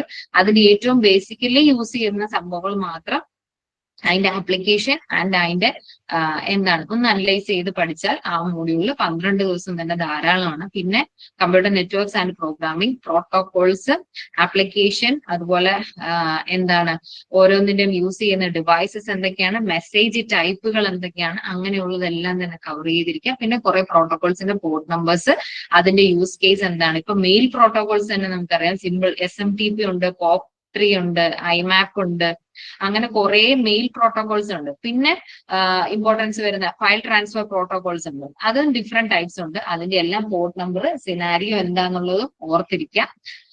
പിന്നെ ലാസ്റ്റ് വരുന്ന സോഫ്റ്റ്വെയർ എഞ്ചിനീയറിംഗ്. അത് നെഗ്ലക്ട് ചെയ്യേണ്ട കാര്യമില്ല. ഇടയ്ക്കിടയ്ക്ക് മടുപ്പ് വരാത്ത രീതിയിൽ കവർ ചെയ്ത് എടുത്തു കഴിഞ്ഞാൽ ഈ ഒരു മോഡ്യൂളിന് 12 മാർക്സ് ഉണ്ട്. നമുക്ക് ഉറപ്പായിട്ടും കിട്ടാവുന്നേ ഉള്ളൂ. ഓക്കെ, അങ്ങനെ ടോട്ടല് നിങ്ങളൊരു 108 ഡേയ്സ് ഈ ഒരു ടോപ്പിക്കുകൾ മാത്രം കവർ ചെയ്യാൻ എടുക്കുക. അതിനുശേഷം 12 ഡേയ്സ് എടുക്കേണ്ടത്, അതായത് 120 ഡേയ്സ് ആണ് നമ്മൾ പറയുന്നത്. ഓൾമോസ്റ്റ് ഒരു 4 മന്ത് എടുത്തിട്ടുള്ള കാര്യമാണ് പറയുന്നത്. അതിനകത്ത് 12 ഡേയ്സ് മസ്റ്റ് ആയിട്ടും നിങ്ങൾ റിവിഷൻ ആൻഡ് മോക്ക് ടെസ്റ്റിന് വേണ്ടിയിട്ട് നിങ്ങൾ മാറ്റി വെക്കണം. മോക്ക് ടെസ്റ്റുകൾ മിനിമം ഒരു 10 എണ്ണമെങ്കിലും ഈ ഒരു സബ്ജക്ട് ഓറിയന്റഡ് ആയിട്ട്, അതായത് 100 മാർക്കിന് ഈ സബ്ജക്ട് വെയിറ്റേജ്, അതായത് കമ്പ്യൂട്ടർ നെറ്റ്വർക്കും അതുപോലെ തന്നെ ഡിജിറ്റൽ ഇലക്ട്രോണിക്സ്, കമ്പ്യൂട്ടർ ഓർഗനൈസേഷന്റെ ആ 2 മോഡ്യൂൾ ഒഴികെ ബാക്കി എല്ലാ മോഡ്യൂളിനും ഈക്വൽ മാർക്സ് വരുന്ന രീതിയിൽ ക്വസ്റ്റ്യൻസ് ഓരോരോ മോക്ക് ടെസ്റ്റുകൾ അറ്റൻഡ് ചെയ്ത് തന്നെ പഠിക്കുക. ഇനി റിവിഷൻ ടൈമിൽ എന്താ ചെയ്യേണ്ടതെന്ന് പറഞ്ഞു കഴിഞ്ഞാൽ, നിങ്ങൾ ഒരു സബ്ജക്ട് ബേസ്ഡ് ഇപ്പൊ 12 ദിവസം എടുത്ത് നിങ്ങൾ ഡിജിറ്റൽ അല്ലെങ്കിൽ ഡിസ്ക്രീറ്റ് മാത്സ് പഠിച്ചു എന്നിരിക്കട്ടെ.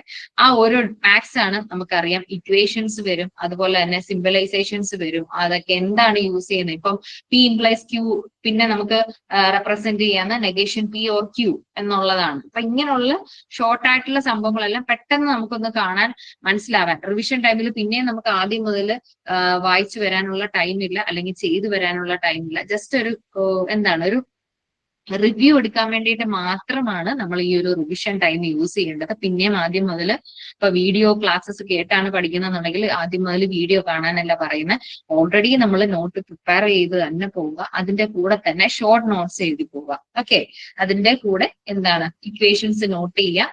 പിന്നെ കഴിയുന്നതും ഇപ്പം ഈ ട്രാവേഴ്സിൽ പറഞ്ഞല്ലോ, ഒരൊറ്റ ട്രീ എക്സാമ്പിൾ കൊടുത്തിട്ട് അതിന്റെ ഒരു സൈഡിൽ ഇൻ ഓർഡർ ചെയ്ത് വെക്കുക, അതിന്റെ റൈറ്റ് സൈഡിൽ അല്ലെങ്കിൽ എവിടെയെങ്കിലും പ്രീ ഓർഡർ, സെയിം പേജിൽ തന്നെ പ്രീ ഓർഡർ കൊടുക്കുക, പോസ്റ്റ് ഓർഡർ കൊടുക്കുക. അപ്പൊ ആ ഒരൊറ്റ ക്വസ്റ്റ്യൻ ഇപ്പൊ ഈ ഒരു മോഡൽ കാണുമ്പോൾ തന്നെ നമുക്ക് മനസ്സിലാവും. ഇൻ ഓർഡർ ആയി കഴിഞ്ഞാൽ എങ്ങനെ പ്രീ ഓർഡർ ആക്കണം, പ്രീ ഓർഡർ ആയി കഴിഞ്ഞാൽ എങ്ങനെ പോസ്റ്റ് ഓർഡർ ആക്കണം എന്നുള്ളൊരു ഐഡിയ ഈ ഒരു ഫിഗർ വൈസ് ഒരൊറ്റ ഇതിൽ നിന്ന് തന്നെ നമുക്ക് ആ ഒരു ടോപ്പിക്കിൽ നിന്ന് കിട്ടും. അങ്ങനെ നിങ്ങൾ ഓരോ ടോപ്പിക്കിനെയും, കാരണം നമ്മുടെ മൈൻഡിൽ പെട്ടെന്ന് ഇതാവുന്ന ബ്രെയിൻ എന്ന് പറയുന്നത് നമുക്കറിയാം കണക്റ്റഡ് ആണ് അല്ലെ.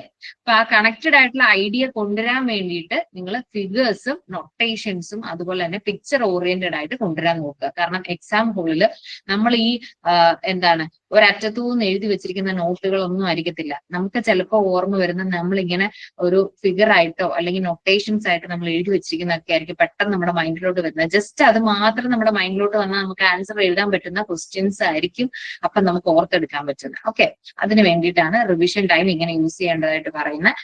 നെക്സ്റ്റ് ഈസ് മോക്ക് ടെസ്റ്റുകൾ അറ്റൻഡ് ചെയ്യുക. ഓൾറെഡി ഞാൻ പറഞ്ഞു, മോക്ക് ടെസ്റ്റിന്റെ ഇമ്പോർട്ടൻസ് പറഞ്ഞു. മിനിമം 10 ടെസ്റ്റ് എങ്കിലും അറ്റൻഡ് ചെയ്യണം 100 മാർക്കിനെ ബേസ് ചെയ്തിട്ട്. പിന്നെ OMR ഷീറ്റിൽ പ്രാക്ടീസ് ചെയ്യുക.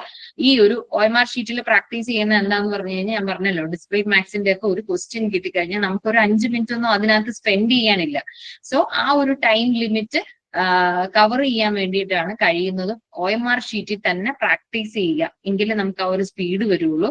ഒന്നാമത് നമുക്ക് ഇപ്പൊ ഈ ഒരു ഇക്വേഷൻ ബേസ് ചെയ്തിട്ട് നമ്മൾ വരുവാണെന്നുണ്ടെങ്കിൽ പിന്നെ നമുക്ക് ഈ ഒരു സ്പീഡ് OMR ഷീറ്റിൽ ചെയ്ത ഒരു സ്പീഡ് ഇല്ലെന്നുണ്ടെങ്കിൽ നമ്മൾ ഉദ്ദേശിക്കുന്നിടത്ത് ആയിരിക്കത്തില്ല നമ്മൾ മാർക്ക് ചെയ്യുന്നത്. പ്രീവിയസ് ക്വസ്റ്റ്യൻ നമ്മൾ അറ്റൻഡ് ചെയ്യാതെ വിട്ടിട്ടുണ്ടെങ്കിൽ ഇപ്പൊ കറണ്ട് ക്വസ്റ്റ്യൻ ആയിട്ട് നമ്മൾ അറ്റൻഡ് ചെയ്യുന്ന ആ പ്രീവിയസിന്റെ ഓപ്ഷൻ ആയിരിക്കും നമ്മൾ മാർക്ക് ചെയ്ത് വെക്കുന്നത്. അങ്ങനെ പല അബദ്ധങ്ങളും എത്ര വർഷം നമ്മൾ പരീക്ഷ എഴുതിയിട്ടുണ്ടെങ്കിലും ഇനി ആദ്യമായിട്ട് എഴുതാൻ പോവുകയാണെന്നുണ്ടെങ്കിൽ നമുക്ക് അങ്ങനെ OMR ഷീറ്റിൽ, കാരണം നമ്മൾ ഫെമിലറൈസ് ആയിട്ടില്ല അതുമായിട്ട്.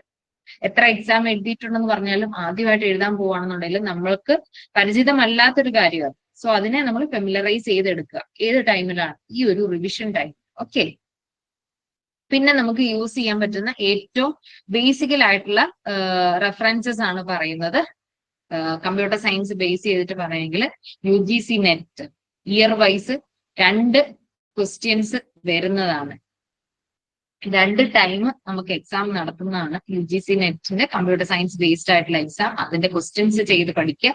അതിനോടൊപ്പം തന്നെ പ്രീവിയസ് ഇയർ ഗേറ്റ്, ഒരു ഗേറ്റ് ലെവലിലുള്ള ക്വസ്റ്റ്യൻ അല്ലെങ്കിൽ പോലും ഗേറ്റ് ക്വസ്റ്റ്യൻസ് നമ്മൾ പഠിച്ചു വരുവാണെന്നുണ്ടെങ്കിൽ നമുക്ക് ഈ ഒരു എക്സാം ക്രാക്ക് ചെയ്യാനായിട്ട് കുറച്ചും കൂടി സിമ്പിൾ ആയിരിക്കും. ഞാൻ പറഞ്ഞല്ലോ ടൈം കൺസ്യൂമിംഗ് ആയിട്ട് വരുവാണ് PSCയുടെ ഇപ്പൊ ഓരോ ക്വസ്റ്റ്യൻസും. സോ അത് റെഡ്യൂസ് ചെയ്യുക എന്നുള്ളതായിരിക്കണം നമ്മുടെ എയിം എന്ന് പറയുന്നത്.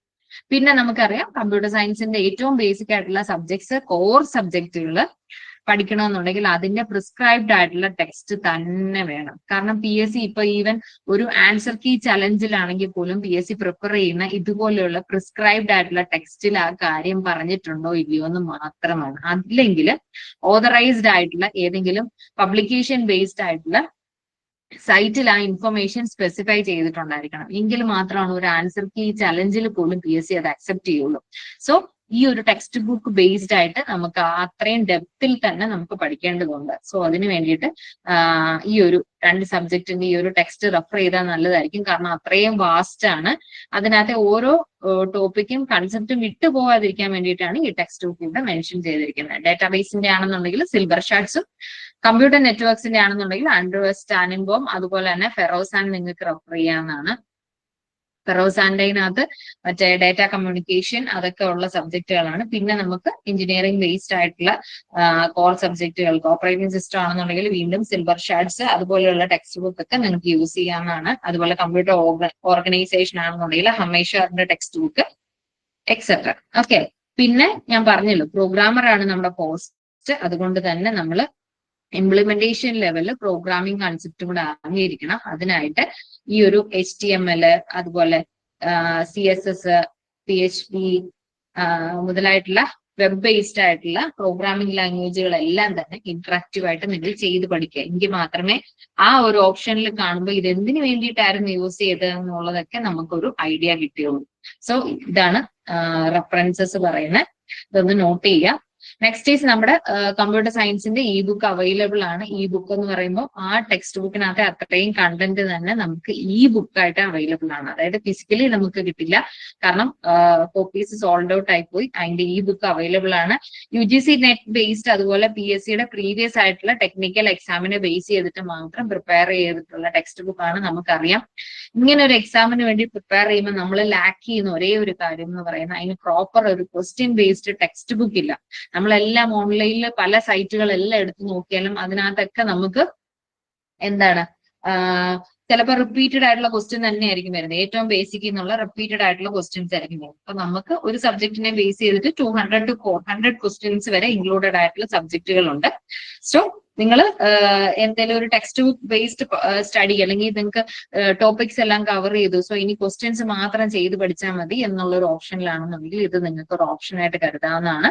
കമ്പ്യൂട്ടർ സയൻസിന്റെ ബേസ് ചെയ്തിട്ടുള്ള ക്വിക്ക് ലേണിംഗിന്റെ ബുക്കാണിത്. ഓക്കെ, നെക്സ്റ്റ് ഈസ് ഇനി എക്സാമിന് വേണ്ടിയിട്ടുള്ള ഞാൻ പറഞ്ഞല്ലോ മോക്ക് ടെസ്റ്റുകൾ ചെയ്ത് പഠിക്കണമെന്ന്. അപ്പൊ അതിന് വേണ്ടിയിട്ട് അവൈലബിൾ ആയിട്ടുള്ള സൈറ്റുകളാണ് സാൻഡ് ഫൗണ്ടറി. സാൻഡ് ഫൗണ്ടറിയുടെ ആ ഒരു എന്താണ് പറയുന്നത് റെപ്പോസിറ്ററി എന്ന് പറയുന്നത്, അതായത് ആ ഒരു ഡേറ്റാബേസ് എന്ന് പറയുന്നത് അത്രയും മൾട്ടി ക്വസ്റ്റ്യൻസ് വേറെ ഒരു സൈറ്റിൽ നമുക്ക് കണ്ടുപിടിക്കാൻ പറ്റില്ല. അത്രയും വാസ്റ്റ് ആയിട്ട് ഓരോ ടോപ്പിക്കിനെ ബേസ് ചെയ്തിട്ട് 7 to 11 പേജസ് വരെ ഇങ്ങനെ അങ്ങ് ക്വസ്റ്റ്യൻസ് കിടക്കുക. ഓക്കെ, ഇത്ര ചെയ്ത് പഠിച്ചാലും നമുക്ക് മതിയാവടത്തോളം സിമ്പിൾ ആയിട്ടുള്ള ക്വസ്റ്റ്യൻസ് ഉണ്ട്. കുറച്ചുകൂടെ അങ്ങോട്ട് പോകുമ്പോൾ ഹാർഡ് ആയിട്ടുള്ള ക്വസ്റ്റ്യൻസും ചോദിച്ച് കാണാറുണ്ട്. പിന്നെ വരുന്നത് ടെക്സ്റ്റ് ബുക്ക് ബേസ്ഡ് ആണ്. ടെക്സ്റ്റ് ബുക്കിന്റെ ഒരു അഡ്വാൻറ്റേജ് എന്നാന്ന് പറഞ്ഞു കഴിഞ്ഞാൽ അതിനകത്തെ ഓരോ ഓപ്ഷനും ടെക്സ്റ്റ് ബുക്കിൽ സൈറ്റിൽ എന്താണ് എക്സ്പ്ലെയിൻ ചെയ്തിട്ടുണ്ടാവും. വൈ നോട്ട് ദിസ് ആൻസർ, അതായത് നമ്മളിപ്പോ ഒരു ഓപ്ഷൻ ചൂസ് ചെയ്തിട്ടുണ്ടെങ്കിൽ ആ ഓപ്ഷൻ അല്ല ആൻസർ എന്നുണ്ടെങ്കിൽ ആ ബാക്കി 3 ഓപ്ഷൻസും വിത്ത് അതിന്റെ ആൻസർ ഉൾപ്പെടെ എക്സ്പ്ലെയിൻ ചെയ്തിട്ട് കൊടുത്തിട്ടുള്ള ഒരു സൈറ്റാണ് ടെക്സ്റ്റ് ബുക്ക് ബേസ്ഡ് എന്ന് പറയുന്നത്. പിന്നെ വരുന്നതാണ് എക്സാം റഡാർ. അതുപോലെ തന്നെ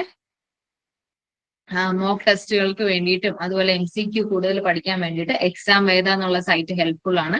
ഇതിനകത്ത് പ്രോഗ്രാമിംഗ് ബേസ്ഡ് സബ്ജക്ട് ഉള്ളത് കൊണ്ട് തന്നെ ജാവാറ്റി പോയിന്റ് എന്ന് പറഞ്ഞ സൈറ്റ് യൂസ് ചെയ്യാവുന്നതാണ്. അതിനകത്തും MCQ ക്വസ്റ്റ്യൻസ് അവൈലബിൾ ആണ്. നെക്സ്റ്റ് ഈസ് നമ്മുടെ ഇപ്പൊ ഞാൻ പറഞ്ഞു ഓൾമോസ്റ്റ് നമുക്ക് ഒരു 6 monthsന് അടുത്ത് ടൈം ഉണ്ട്. എന്നാൽ പോലും 6 months എന്ന് പറയുന്നത് നമ്മുടെ ബാക്കപ്പ് ആണ്. ഓക്കെ, അതിനകത്തൊരു 4 monthsന്റെ പ്ലാനാണ് ഞാനിപ്പോ പറഞ്ഞത്. എത്ര സബ്ജക്ട്സ് എത്ര ഇമ്പോർട്ടൻസ് കൊടുത്ത് മാക്സിമം എത്ര ഡേയ്സ് കൊടുത്ത് പഠിക്കണം, എത്ര റിവിഷൻ എങ്ങനെയാണ് ചെയ്യേണ്ടതെന്ന് പറഞ്ഞു. ഇനി നമ്മുടെ പ്രിപ്പറേഷൻ എങ്ങനെ നമുക്കിത് തുടങ്ങാം എന്നുള്ളതാണ് ഇനി പറയാൻ പോകുന്നത്. അതിനകത്ത് ഫസ്റ്റ് ആൻഡ് ഫോർമോസ്റ്റ് നമ്മൾ പറയാണ് സ്റ്റാർട്ടിങ് ഫ്രം എ സ്ക്രാച്ച്. അതായത് നമ്മളിപ്പം കണ്ടിന്യൂസ് ആയിട്ട് കമ്പ്യൂട്ടർ സയൻസ് ബേസ് ചെയ്തിട്ട് ഒരു എക്സാം എഴുതിക്കൊണ്ട് വരുന്ന ഒരാളാണെന്നുണ്ടെങ്കിൽ നിങ്ങൾ ആദ്യം ചിന്തിക്കുക വേർ ആർ യു നൗ. ഇപ്പൊ നിങ്ങൾ എവിടെയാണ്? അതായത് എക്സാം ഇപ്പൊ ലാസ്റ്റ് കഴിഞ്ഞ ഒരു എക്സാം വരെ നിങ്ങൾ പ്രിപ്പയർ ചെയ്തുകൊണ്ടിരുന്ന ഒരാളാണോ, അതോ കുറെ നാളായോ നിങ്ങൾ എക്സാമിന് വേണ്ടിയിട്ട് പ്രിപ്പയർ ചെയ്ത്, അതായത് ഒരു സമയത്ത് പ്രിപ്പയർ ചെയ്യുന്നുണ്ടായിരുന്നു, പിന്നീട് അതിന്റെ കൺസിസ്റ്റൻസി നഷ്ടപ്പെട്ടു. ഓക്കെ, ബട്ട് നിങ്ങൾ ഇപ്പൊ ഇൻട്രസ്റ്റഡ് ആണ് പ്രിപ്പയർ ചെയ്യാനായിട്ട്, നിങ്ങൾ ഇപ്പം ഇൻട്രസ്റ്റഡ് ആണ്, നിങ്ങൾക്ക് ഈ ഒരു എക്സാമിന് വേണ്ടിയിട്ട് പ്രിപ്പയർ ചെയ്താൽ കൊള്ളാം, കാരണം അത്രയും വേക്കൻസി വരാൻ ചാൻസ് ഉള്ള ഒരു പോസ്റ്റ് ആണ്. അതായത് ഈ ഒരു ഇയറിൽ നിങ്ങൾക്ക് കമ്പ്യൂട്ടർ സയൻസ് ബേസ് ചെയ്തിട്ട് എഴുതാൻ പറ്റുന്നതിൽ ഏറ്റവും 2 എക്സാം ആണ് കമ്പ്യൂട്ടർ പ്രോഗ്രാമറിന്റെ 2 എക്സാം. ഓക്കെ, സോ നിങ്ങൾക്ക് പ്രിപ്പയർ ചെയ്ത് തുടങ്ങണമെന്നുണ്ടെന്നുണ്ടെങ്കിൽ ആദ്യം നിങ്ങൾ അനലൈസ് ചെയ്യുക. First point, assess your current knowledge and skills. അതായത് ഇപ്പോൾ ഉള്ള നിങ്ങളുടെ നോളജ് എന്താണ്, ഓരോ സബ്ജക്റ്റിനെയും ബേസ് ചെയ്തിട്ടുള്ളത് നിങ്ങൾ നോക്കുക. അതാണ് ഫസ്റ്റ് നോട്ട് ചെയ്യേണ്ടത്. അതിൽ നിങ്ങൾ എന്താണ്, ഈ ഒരു 8 മോഡ്യൂൾ ഞാൻ പറഞ്ഞിരുന്നു, ആ 8 മോഡ്യൂളിനെ നിങ്ങൾ കാറ്റഗറൈസ് ചെയ്യുക. ഇതുവരെ ഉള്ളതൊക്കെ പോട്ടെ, നമുക്ക് ഇതിനെ കാറ്റഗറൈസ് ചെയ്തിട്ട് നിങ്ങൾക്ക് സ്ട്രെങ്ത് ആയിട്ടുള്ള സബ്ജക്റ്റുകൾ ഏതൊക്കെയാണ്, നിങ്ങളുടെ വീക്ക്നെസ്സുകൾ ഏതൊക്കെയാണെന്നുള്ളത് പിൻ പോയിന്റ് ചെയ്യാം. ഓക്കെ, അതിനകത്ത് സ്ട്രെങ്തിൽ വരുന്ന സബ്ജക്റ്റുകൾ എന്ന് പറഞ്ഞു കഴിഞ്ഞാൽ ഇത്രയേ ഉള്ളൂ. ഏതൊക്കെ സബ്ജക്ട് ആണ് നിങ്ങൾക്ക് എവിടെ നിന്നൊക്കെ ക്വസ്റ്റ്യൻ ചോദിച്ചാലും നിങ്ങൾക്ക് അതിൽ നിന്നൊരു, ഇപ്പൊ 12 മാർക്സ് വരെയാണ് നമ്മൾ മിനിമം പറഞ്ഞിരുന്നത് ഒരു മോഡ്യൂളിൽ നിന്ന്. അപ്പൊ ആ ഒരു 12 മാർക്സിൽ നിന്ന് നിങ്ങൾക്ക് ഒരു 7-8 മാർക്സ് എങ്കിലും ഉറപ്പായിട്ട് കിട്ടും എന്ന് നിങ്ങൾക്ക് ഷുവറിറ്റി ഉള്ള ഒരു മോഡ്യൂൾ ഉണ്ടോ? ഓക്കെ, ദെൻ നിങ്ങൾ അതിനെ പ്ലേസ് ചെയ്യേണ്ടത് സ്ട്രെങ്തിലാണ്. വീക്ക്നെസ്സിൽ ഇതിൽ നിന്ന് എങ്ങനെ ക്വസ്റ്റ്യൻ ചോദിച്ചാലും എനിക്കറിയില്ല, എനിക്കത് അതിന്റെ ബേസ് മുതൽ പഠിക്കേണ്ടതാണ് എന്നുള്ളത് നിങ്ങൾ വിചാരിക്കുന്ന ഏതെങ്കിലും ഒരു സബ്ജക്ട് ഉണ്ടെങ്കിൽ അതിനെ വീക്ക്നെസ് കാറ്റഗറിയിൽ കൊടുക്കുക. ഓക്കെ, ഇത് ഇത്രയും നിങ്ങൾ ആദ്യം ചെയ്യുക. അതിനുശേഷം ഞാൻ പ്രിഫർ ചെയ്യുന്നത് സ്മാർട്ട് ഗോൾസ് നിങ്ങൾ സെറ്റ് ചെയ്യുക. സ്മാർട്ട് ഗോൾസ് സെറ്റ് ചെയ്യുന്നത് എങ്ങനെയാണെന്ന് വെച്ച് കഴിഞ്ഞാല്, സ്മാർട്ട് ഗോൾസ് എന്ന് പറഞ്ഞു, അതായത് ജസ്റ്റ് ഗോൾസ് അല്ല, സ്മാർട്ട് ഗോൾസ് ആണ്. അതായത് സ്പെസിഫിക് ആയിരിക്കണം. നിങ്ങൾക്ക് ഇപ്പോൾ ഒരു സബ്ജക്ട് നിങ്ങൾ വീക്ക് ആണെന്നുണ്ടെങ്കിൽ ആ സബ്ജക്ട് കവർ ചെയ്യാൻ, അല്ലെങ്കിൽ നിങ്ങളിപ്പോ ഞാൻ ഓൾറെഡി ഇതിനകത്ത് 14 ഡേയ്സ് അല്ലെങ്കിൽ 15 ഡേയ്സ് എന്നൊക്കെ പറഞ്ഞിട്ടുണ്ട്. ആ 15 ഡേയ്സ് എന്ന് പറയുന്നത് നിങ്ങൾ ഒരു കൗണ്ട് ഡൗൺ ആയിട്ട് എടുക്കണം. അതിനകത്ത് ഓരോ ഡേയ്സും ഇങ്ങനെ കുഴപ്പമില്ല, എനിക്ക് ഇത്രയും ഈ സബ്ജക്ട് ഞാൻ ഭയങ്കര വീക്ക്, അതുകൊണ്ട് 15 ഡേയ്സിലൊന്നും നിൽക്കാൻ പറ്റത്തില്ല, എനിക്കൊരു മിനിമം 20-25 ഡേയ്സ് എന്ന് പറഞ്ഞു കഴിഞ്ഞാൽ 25 ഡേയ്സ് ആയാലും നിങ്ങൾ ആ സബ്ജക്ട് തീർക്കുക ഇല്ല. അതുകൊണ്ടാണ് ഞാനിവിടെ സ്മാർട്ട് ഗോൾസ് സെറ്റ് ചെയ്യണമെന്ന് പറയുന്നത്. നിങ്ങൾ ആദ്യം ആ മോഡ്യൂളിൽ ചെയ്യേണ്ട എന്നാന്ന് വെച്ച് കഴിഞ്ഞാൽ, എത്ര നമ്പർ ഓഫ് ഡേയ്സ്, ഇപ്പം ഞാൻ തന്നെ പറഞ്ഞ ഒരു സജഷനാണ് ഞാൻ പറഞ്ഞത്, ആ അത്രയും ഡേയ്സ് കൊണ്ട് തന്നെ നിങ്ങൾ അത് നിർത്തണമെന്ന് ഒരു നിർബന്ധവും ഇല്ല. ബട്ട് എന്നാൽ കൂടെ നമ്മൾ ഡേയ്സ് അലോട്ട് ചെയ്യുമ്പോൾ അതിലും ഒത്തിരി കൂടാൻ പാടില്ല. കാരണം നമ്മുടെ റിവിഷൻ ആണ് ഇമ്പോർട്ടന്റ്. നമ്മൾ എത്ര പഠിച്ചു, ഈ പഠിക്കുന്നതൊക്കെ തന്നെ ഡിഗ്രി പഠിച്ചപ്പോഴും നമ്മൾ പഠിച്ചിട്ടുണ്ട്, PG പഠിച്ചപ്പോഴും പഠിച്ചിട്ടുണ്ട്. ഇനിയിപ്പോ റിസർച്ച് ചെയ്യുന്നുണ്ടെന്നുണ്ടെങ്കിൽ അവർക്ക് ആദ്യത്തെ കുറച്ച് ഇതിൽ തന്നെ അതിനെ ബേസ് ചെയ്തിട്ടുള്ള കുറെ ടോപ്പിക്കുകൾ അവർ കവർ ചെയ്യുന്നുണ്ട്. അതല്ല, ഇനി നെറ്റ് എക്സാമിന് പഠിച്ചിട്ടുണ്ടെങ്കിൽ അങ്ങനെയും കവർ ചെയ്തിട്ടുള്ളതാണ്. നമുക്ക് ഇതിന്റെ ഒരു ഓവർവ്യൂ മതി. നമ്മൾ പ്രോഗ്രാമർ എന്നുള്ള ഈ ഒരു പോസ്റ്റിലോട്ട് നമ്മൾ കയറാൻ വേണ്ടിയിട്ട് ആ സബ്ജക്റ്റുകളെല്ലാം തന്നെ അതിനെ പറ്റിയിട്ടൊരു ഗ്രാഹ്യമായിട്ടുള്ള ഒരു ഐഡിയ മതി നിങ്ങൾക്ക് ക്വസ്റ്റ്യൻസ് ചെയ്ത് പഠിക്കാൻ. അതിന് മാത്രമേ യൂട്ടിലൈസ് ചെയ്യാവുള്ളൂ. അല്ലാതെ നിങ്ങൾ ഇതിനെപ്പറ്റി വിശദമായിട്ട് ഇരുന്ന് കഥ എഴുതാനല്ല നിങ്ങൾ പോകുന്നത്. നിങ്ങൾ സോൾവ് ചെയ്യാൻ പോകുന്നത് മൾട്ടിപ്പിൾ ചോയ്സ് ക്വസ്റ്റ്യൻസ് ആണ്. ആ ഒരു ബോധം നിങ്ങൾക്ക് വേണം. അതുകൊണ്ട് നിങ്ങളുടെ ഗോൾസ് എന്ന് പറയുന്നത് സ്പെസിഫിക് ആയിരിക്കണം. പിന്നെ ഈ ഡിസ്ക്രീറ്റ് മാത്സ് എന്ന് പറയുന്നത് ഓക്കെ, അന്ന് അത്രയും ദിവസം എടുക്കുന്നില്ല, 15 ഡേയ്സും എടുക്കുന്നില്ല, 11 ഡേയ്സും എടുക്കുന്നില്ല, ഒരു 5 to 6 ഡേയ്സിൽ എടുക്കാന്ന് പറഞ്ഞു കഴിഞ്ഞാൽ അത്രയും നമ്മൾ സ്ട്രെസ് എടുക്കേണ്ടി വരും. അതും നമ്മൾ എടുക്കണം. നമുക്ക് സ്മാർട്ടായിട്ട് എത്ര, നമുക്ക് അറിയാലോ, ഓരോരുത്തരുടെ കാലിബർ അറിയാം. അതിനനുസരിച്ച് നമുക്ക് എന്ത് ചെയ്യാം, എത്ര ഡേയ്സ് കൊണ്ട് എനിക്ക് അതിനെ കവർ ചെയ്യാൻ വരും എന്നുള്ളത് അതൊന്ന് നോട്ട് ചെയ്യുക. അതിനുശേഷം ആ ഗോൾസ് എല്ലാം അറ്റൈൻ ചെയ്തോ, ഇപ്പൊ ഏതെങ്കിലും ഇപ്പം ഇന്ന് അല്ലെങ്കിൽ നാളെ രാവിലെ മുതൽ സ്റ്റാർട്ട് ചെയ്യുന്ന ഒരാളാണ്, 9 ജനുവരിയിൽ ഒരു സബ്ജക്ട് സ്റ്റാർട്ട് ചെയ്യുവാണെന്നുണ്ടെങ്കിൽ ആ സബ്ജക്ട് സ്റ്റാർട്ട് ചെയ്ത് നമ്മൾ ഒരു ഷെഡ്യൂൾ കൊടുക്കുക. 10 ഡേയ്സ് ആണെന്നുണ്ടെങ്കിൽ 19/1 ഈ സബ്ജക്ട് തീർത്തോ ഇല്ലയോ എന്നുള്ളത് ഒരു ഗോളായിട്ട് നിങ്ങൾ സെറ്റ് ചെയ്യുക.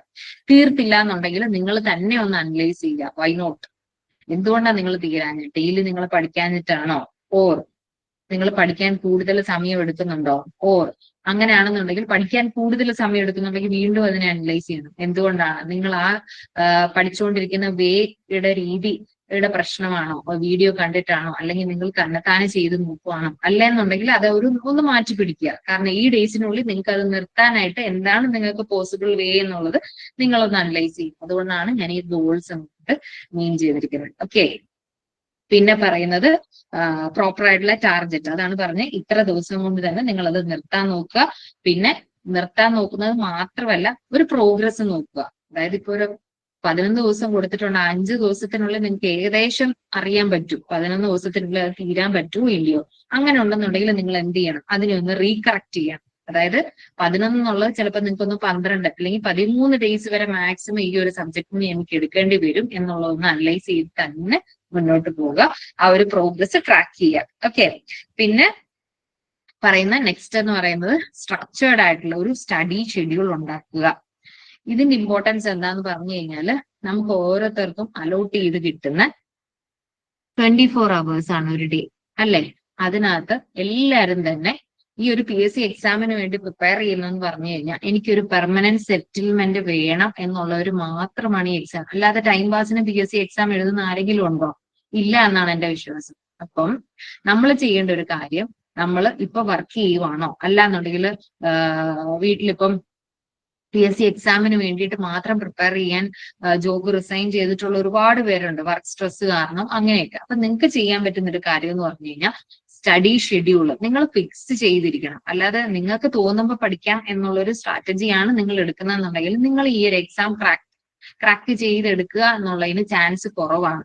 കാരണം നമ്മൾ നമ്മുടെ മൈൻഡ് ഫിക്സ് ചെയ്തു പോവുക, ഇത് ഈ ഒരു പോസ്റ്റ് എനിക്ക് വേണ്ടിയാണോ അല്ലയോ, ഞാൻ ഇതിനു വേണ്ടി പ്രിപ്പയർ ചെയ്യുന്നത് എക്സാം ക്രാക്ക് ചെയ്യാൻ വേണ്ടിയിട്ടാണോ, അതോ എനിക്ക് ഇത്രയും ദിവസം ഉള്ളത് കൊണ്ട് ഞാനിത് പഠിച്ചു നോക്കാം.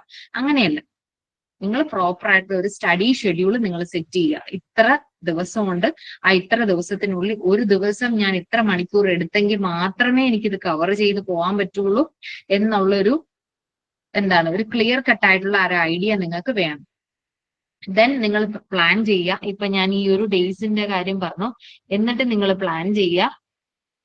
അതായത് ഇപ്പൊ സ്റ്റഡി ഷെഡ്യൂളിനകത്ത് 2 hours പെർ ഡേ, അത് നിങ്ങൾക്ക് തീരുമാനിക്കാം മോർണിംഗ് ആണോ ഈവനിങ് ആണോ. ഇനി അതല്ല 2 hours ആണ് കൊടുക്കുന്നതെന്നുണ്ടെങ്കിൽ അത് morning 2 hours and evening 2 hours ആണെന്നുണ്ടെങ്കിൽ ഏറ്റവും ബെറ്റർ. ഓക്കെ. ഒരു 4 hours ഡെയിലി കൊടുക്കാൻ പറ്റിക്കഴിഞ്ഞാൽ ഈസി ആയിട്ട് നിങ്ങൾക്ക് ഈ ഇത്രയും ദിവസത്തിനുള്ളിൽ തന്നെ ഈ ഒരു ടോപ്പിക്കുകൾ കവർ ചെയ്യാൻ പറ്റും, മോഡ്യൂൾസ് കവർ ചെയ്യാൻ പറ്റും, റിവിഷൻ ടെസ്റ്റുകൾ പറ്റും, മോക്ക് ടെസ്റ്റുകളും എല്ലാം നിങ്ങളെ കൊണ്ട് പറ്റും. ഓക്കെ.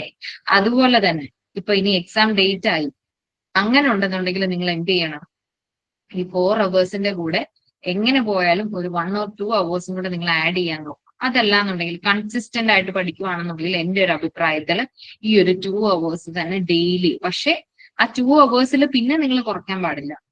മിനിമം 2 hours എങ്കിലും ഒരു ദിവസം സ്പെൻഡ് ചെയ്തിട്ടുണ്ടെങ്കിൽ സുഖമായിട്ട് ഈ പറഞ്ഞ പോലെ വളരെ റിലാക്സ്ഡ് ആയിട്ട് തന്നെ, ഒരുപാട് ഓവർ സ്ട്രെസ് ഒന്നും കൊടുക്കാതെ നമ്മുടെ ജോലിയുടെ കൂടെ, അല്ലെങ്കിൽ നമ്മളിപ്പോ വർക്ക് ചെയ്യുന്നുണ്ടെങ്കിൽ അതിന്റെ കൂടെ തന്നെ പാരലൽ ആയിട്ട് ഈ ഒരു സ്റ്റഡീസും കൂടെ നിങ്ങൾക്ക് കൊണ്ടുപോകാനായിട്ട് പറ്റും. ഓക്കെ. നെക്സ്റ്റ് വൺ എന്ന് പറയുന്നത് ഇഫക്റ്റീവ് ആയിട്ടുള്ള ലേണിംഗ് സ്ട്രാറ്റജീസ് ആണ്. ആ ഇഫക്റ്റീവ് ലേണിംഗ് സ്ട്രാറ്റജീസിൽ നിങ്ങൾക്ക് ഫസ്റ്റ് നിങ്ങൾ ഒരു ആക്റ്റീവ് ആയിട്ടുള്ള ഒരു റീകോൾ കൊണ്ടുവരിക.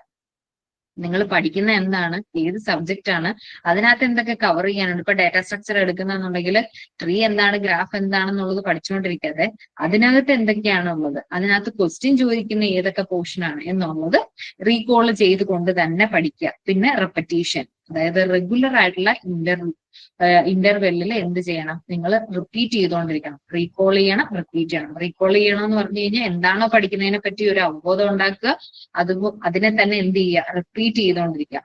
പിന്നെ വിഷ്വലൈസ് ചെയ്യുക. അതായത് ഞാൻ പറഞ്ഞു ഓൾറെഡി, നമ്മൾ ഇതിനെല്ലാം ഡയഗ്രമാറ്റിക് അല്ലെങ്കിൽ ഒരു സ്റ്റഡി ഓറിയന്റഡ് ആയിട്ട് നോക്കുമ്പോൾ ഒരു ക്വിക്ക് റിവിഷൻ പെട്ടെന്ന് നമുക്ക് ഈ ഒരു, അതായത് ഇപ്പൊ ലാസ്റ്റ് ചിലപ്പം എന്തെങ്കിലും ഒരു വയ്യാഴിക, അല്ലെങ്കിൽ ഞാൻ പറയട്ടെ, നമുക്ക് ആ എക്സാം എടുക്കുന്ന ടൈം നമ്മുടെ സ്ട്രെസ് നമ്മളെ എവിടെ കൊണ്ടെത്തിക്കുമെന്ന് നമുക്ക് പറയാൻ പറ്റില്ല. കാരണം നമ്മൾ അത്രയും എയിം ചെയ്ത് പഠിക്കുന്ന ഒരു പോസ്റ്റ് ആകാം. PSC ആണ്, കോമ്പറ്റീഷൻ ലെവൽ കൂടുതലാണ്, പുറത്തുള്ള എന്തെങ്കിലും നെഗറ്റീവ് കാര്യങ്ങൾ ചിലപ്പോൾ നമ്മളെ അഫക്ട് ചെയ്ത് കഴിഞ്ഞു കഴിഞ്ഞാൽ നമുക്ക് അതിൽ നിന്നുള്ള ഫോക്കസ് നഷ്ടപ്പെടാൻ പാടില്ല. അതുകൊണ്ട് ഇഫക്റ്റീവ് ആയിട്ടുള്ള ലേണിംഗ് സ്ട്രാറ്റജീസ് ഉപയോഗിച്ച് തന്നെ മുന്നോട്ട് പോവുക. കാരണം എങ്കിൽ മാത്രമേ നമുക്ക് നോട്ട്സുകൾ കവർ ചെയ്ത് പോകാൻ പറ്റുള്ളൂ. അതിനോടൊപ്പം തന്നെ ഇതിനെ റിവൈസ് ചെയ്യാൻ പറ്റുള്ളൂ. എത്ര പഠിച്ചിട്ടുണ്ടെന്ന് പറഞ്ഞിട്ടും കാര്യമില്ല. നമ്മൾ റിവൈസ് ചെയ്തില്ല എന്നുണ്ടെങ്കിൽ ആ പഠിച്ചതെല്ലാം തന്നെ നമുക്ക് എന്താണ്, നഷ്ടമാണ്. ഇനി ഞാൻ മുമ്പേ ഞാൻ ഓൾറെഡി പറഞ്ഞിരുന്നു, ഈ സെയിം സിലബസിൽ തന്നെ PSC റീസെന്റ് ആയിട്ട് ഈ കഴിഞ്ഞ ഡിസംബർ 30 നടത്തിയ എക്സാമിന്റെ ക്വസ്റ്റ്യൻ പേപ്പർ ആണിത്.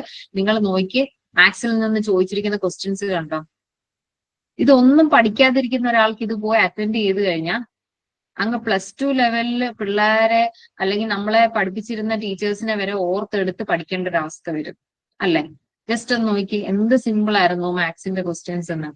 അതുപോലെ തന്നെ പ്രോബബിലിറ്റി എന്ന് ചോദിച്ചിട്ടുള്ള ക്വസ്റ്റ്യൻസ്, ഈ ഒരു റെഡ് ബോള് ബ്ലാക്ക് ബോളിന്റെ ക്വസ്റ്റ്യൻസ് ഒരുപാട് ഇതിനകത്ത്, ഈവൻ പ്രോബബിലിറ്റിക്കകത്ത് തന്നെ എത്ര ടൈപ്പ് ഓഫ് ക്വസ്റ്റ്യൻ ഉണ്ടെന്ന് അറിയാം. പക്ഷെ അതൊക്കെ ഈസി ആയിട്ട് നമുക്ക് എഴുതാവുന്നതേ ഉള്ളൂ. ജസ്റ്റ് ഞാൻ നിങ്ങൾക്കൊരു ഒരു അവയർനെസ്സിന് വേണ്ടിയിട്ട് വെച്ചതാണ്. ഈ ഒരു ക്വസ്റ്റ്യൻ പേപ്പർ നിങ്ങൾ കണ്ടിട്ടില്ല എന്നുണ്ടെങ്കിൽ PSCയുടെ സൈറ്റിൽ പോയി 30, അതായത് 30 ഡിസംബർ 30 നടന്ന എക്സാം ക്വസ്റ്റ്യൻ പേപ്പറും അതിന് ആൻസർ കീ എടുത്ത് നോക്കി വെച്ചാൽ മതി. കാറ്റഗറി എന്ന് പറയുന്നത് 521/2023 ആണ്.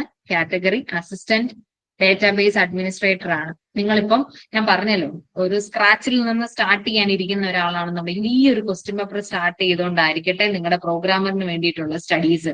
അപ്പൊ നിങ്ങൾക്ക് അറിയാം എവിടെയാണ് നിങ്ങളുടെ വീക്ക് പോയിന്റ്, എവിടെയാണ് നിങ്ങളുടെ സ്ട്രെങ്ത് എന്നുള്ളത്. ജസ്റ്റ് ഇനിയിപ്പോ ഈ 8 മോഡ്യൂളും കവർ ചെയ്തിട്ട് ഈ ക്വസ്റ്റ്യൻ പേപ്പർ അറ്റൻഡ് ചെയ്യാനിരിക്കണ്ട, ജസ്റ്റ് ഒന്ന് അറ്റൻഡ് ചെയ്ത് നോക്കൂ. നമ്മൾ മാത്രമല്ലേ കാണുന്നുള്ളൂ മാർക്ക് എന്താണെന്നുള്ളത്. നമുക്കത് ചെയ്യാൻ പറ്റുന്നുണ്ടോ? ഈ ഇൻ കേസ് നമുക്ക് ഒന്നും നോക്കാതെ എന്തൊക്കെ ക്വസ്റ്റ്യൻ നമുക്ക് കിട്ടുന്നുണ്ടെന്നുള്ളത് നമ്മുടെ plus point. Okay, so just ഒന്ന് ഓടിച്ച് നോക്കുക. ഈ ഒരു ക്വസ്റ്റ്യൻ പേപ്പർ PSCയുടെ സൈറ്റിൽ അവൈലബിൾ ആണ്, വിത്ത് ആൻസർ കീ ഉൾപ്പെടെ അവൈലബിൾ ആണ്. ഒന്ന് ജസ്റ്റ് ഒന്ന് പ്രൊവിഷണൽ ആൻസർ കീ ആണ്, ഫൈനൽ അല്ല. സോ ഒന്ന് നിങ്ങളുടെ ആ ഒരു അവയർനെസ്സിന് വേണ്ടിയിട്ട് ഒന്ന് കവർ ചെയ്തു. വളരെ ഈസി ആയിട്ടുള്ള ക്വസ്റ്റ്യൻസ് ആയിരുന്നു. പിന്നെ ഇത് കണ്ടോ, അഡ്രസ്സിംഗ് ബോർഡിന്റെ ഒക്കെ ക്വസ്റ്റ്യൻസ് വന്നിട്ടുണ്ടായിരുന്നു. ഞാൻ ഇതിനെപ്പറ്റി ഡിസ്കസ് ചെയ്യുന്നില്ല, കാരണം ഓൾറെഡി നമ്മുടെ പ്ലേലിസ്റ്റിനകത്ത് കമ്പ്യൂട്ടർ പ്രോഗ്രാമിനെ ബേസ് ചെയ്തിട്ട് അഫ്സൽ സാർ ഡിസ്കസ് ചെയ്തിട്ടുണ്ട് ഈ ക്വസ്റ്റ്യൻ പേപ്പർ. ജസ്റ്റ് ഒന്ന് നോക്കുക. ഓക്കെ, എന്നിട്ട് ഈ ഓരോ ടോപ്പിക്കും എന്താന്നുള്ളത് ഒന്ന് ഐഡന്റിഫൈ ചെയ്തിട്ട് നിങ്ങൾക്ക് ചെയ്യാൻ പറ്റുന്നുണ്ടോ എന്ന് നോക്കാം. ഇനി നമ്മൾ പ്രിപ്പയർ ചെയ്യുന്നത് ഒരു കോമ്പറ്റേറ്റീവ് എക്സാം ആണ്. നമ്മൾ കാണുന്ന പലരും ചിലപ്പോൾ അറ്റൻഡ് ചെയ്യുന്നില്ലായിരിക്കാം, പക്ഷെ നമുക്ക് എക്സാം എഴുതാൻ പോകുമ്പോൾ അറിയാം എത്രത്തോളം. ഇപ്പൊ ഈവൻ ഒരു ഹർത്താൽ ദിവസം പോയാലും ഒരു വർക്കിംഗ് ഡേ പോയാലും നമുക്കറിയാം ആ PSC എക്സാം സെന്റർ മൊത്തം ഈ കാൻഡിഡേറ്റ്സ് ആണ്, എക്സാം അറ്റൻഡ് ചെയ്യാൻ വരുന്ന കാൻഡിഡേറ്റ്സ് ആണ്. അത്രയും പ്രഷറും അതുപോലെ തന്നെ അത്രയും കോമ്പറ്റീഷനും നമ്മുടെ ഈ ഒരു ഇതിനകത്തുണ്ട് എന്നുള്ളത് മനസ്സിലാക്കിയിരിക്കുക.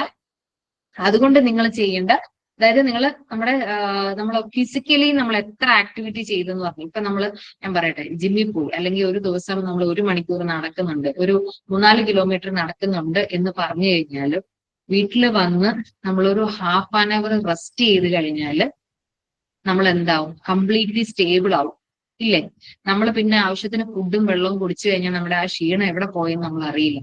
ബട്ട് നിങ്ങൾ പ്രിപ്പയർ ചെയ്യുന്നത് ഒരു കോമ്പറ്റേറ്റീവ് എക്സാമിന് വേണ്ടിയിട്ടാണെന്നുണ്ടെങ്കിൽ ഞാൻ അണ്ടർലൈൻഡ് ആയിട്ട് പറയുന്നു, നിങ്ങളുടെ സ്ട്രെസ് ആൻഡ് ആൻസൈറ്റി എന്ന് പറയുന്നത് വളരെ കൂടുതലായിരിക്കും.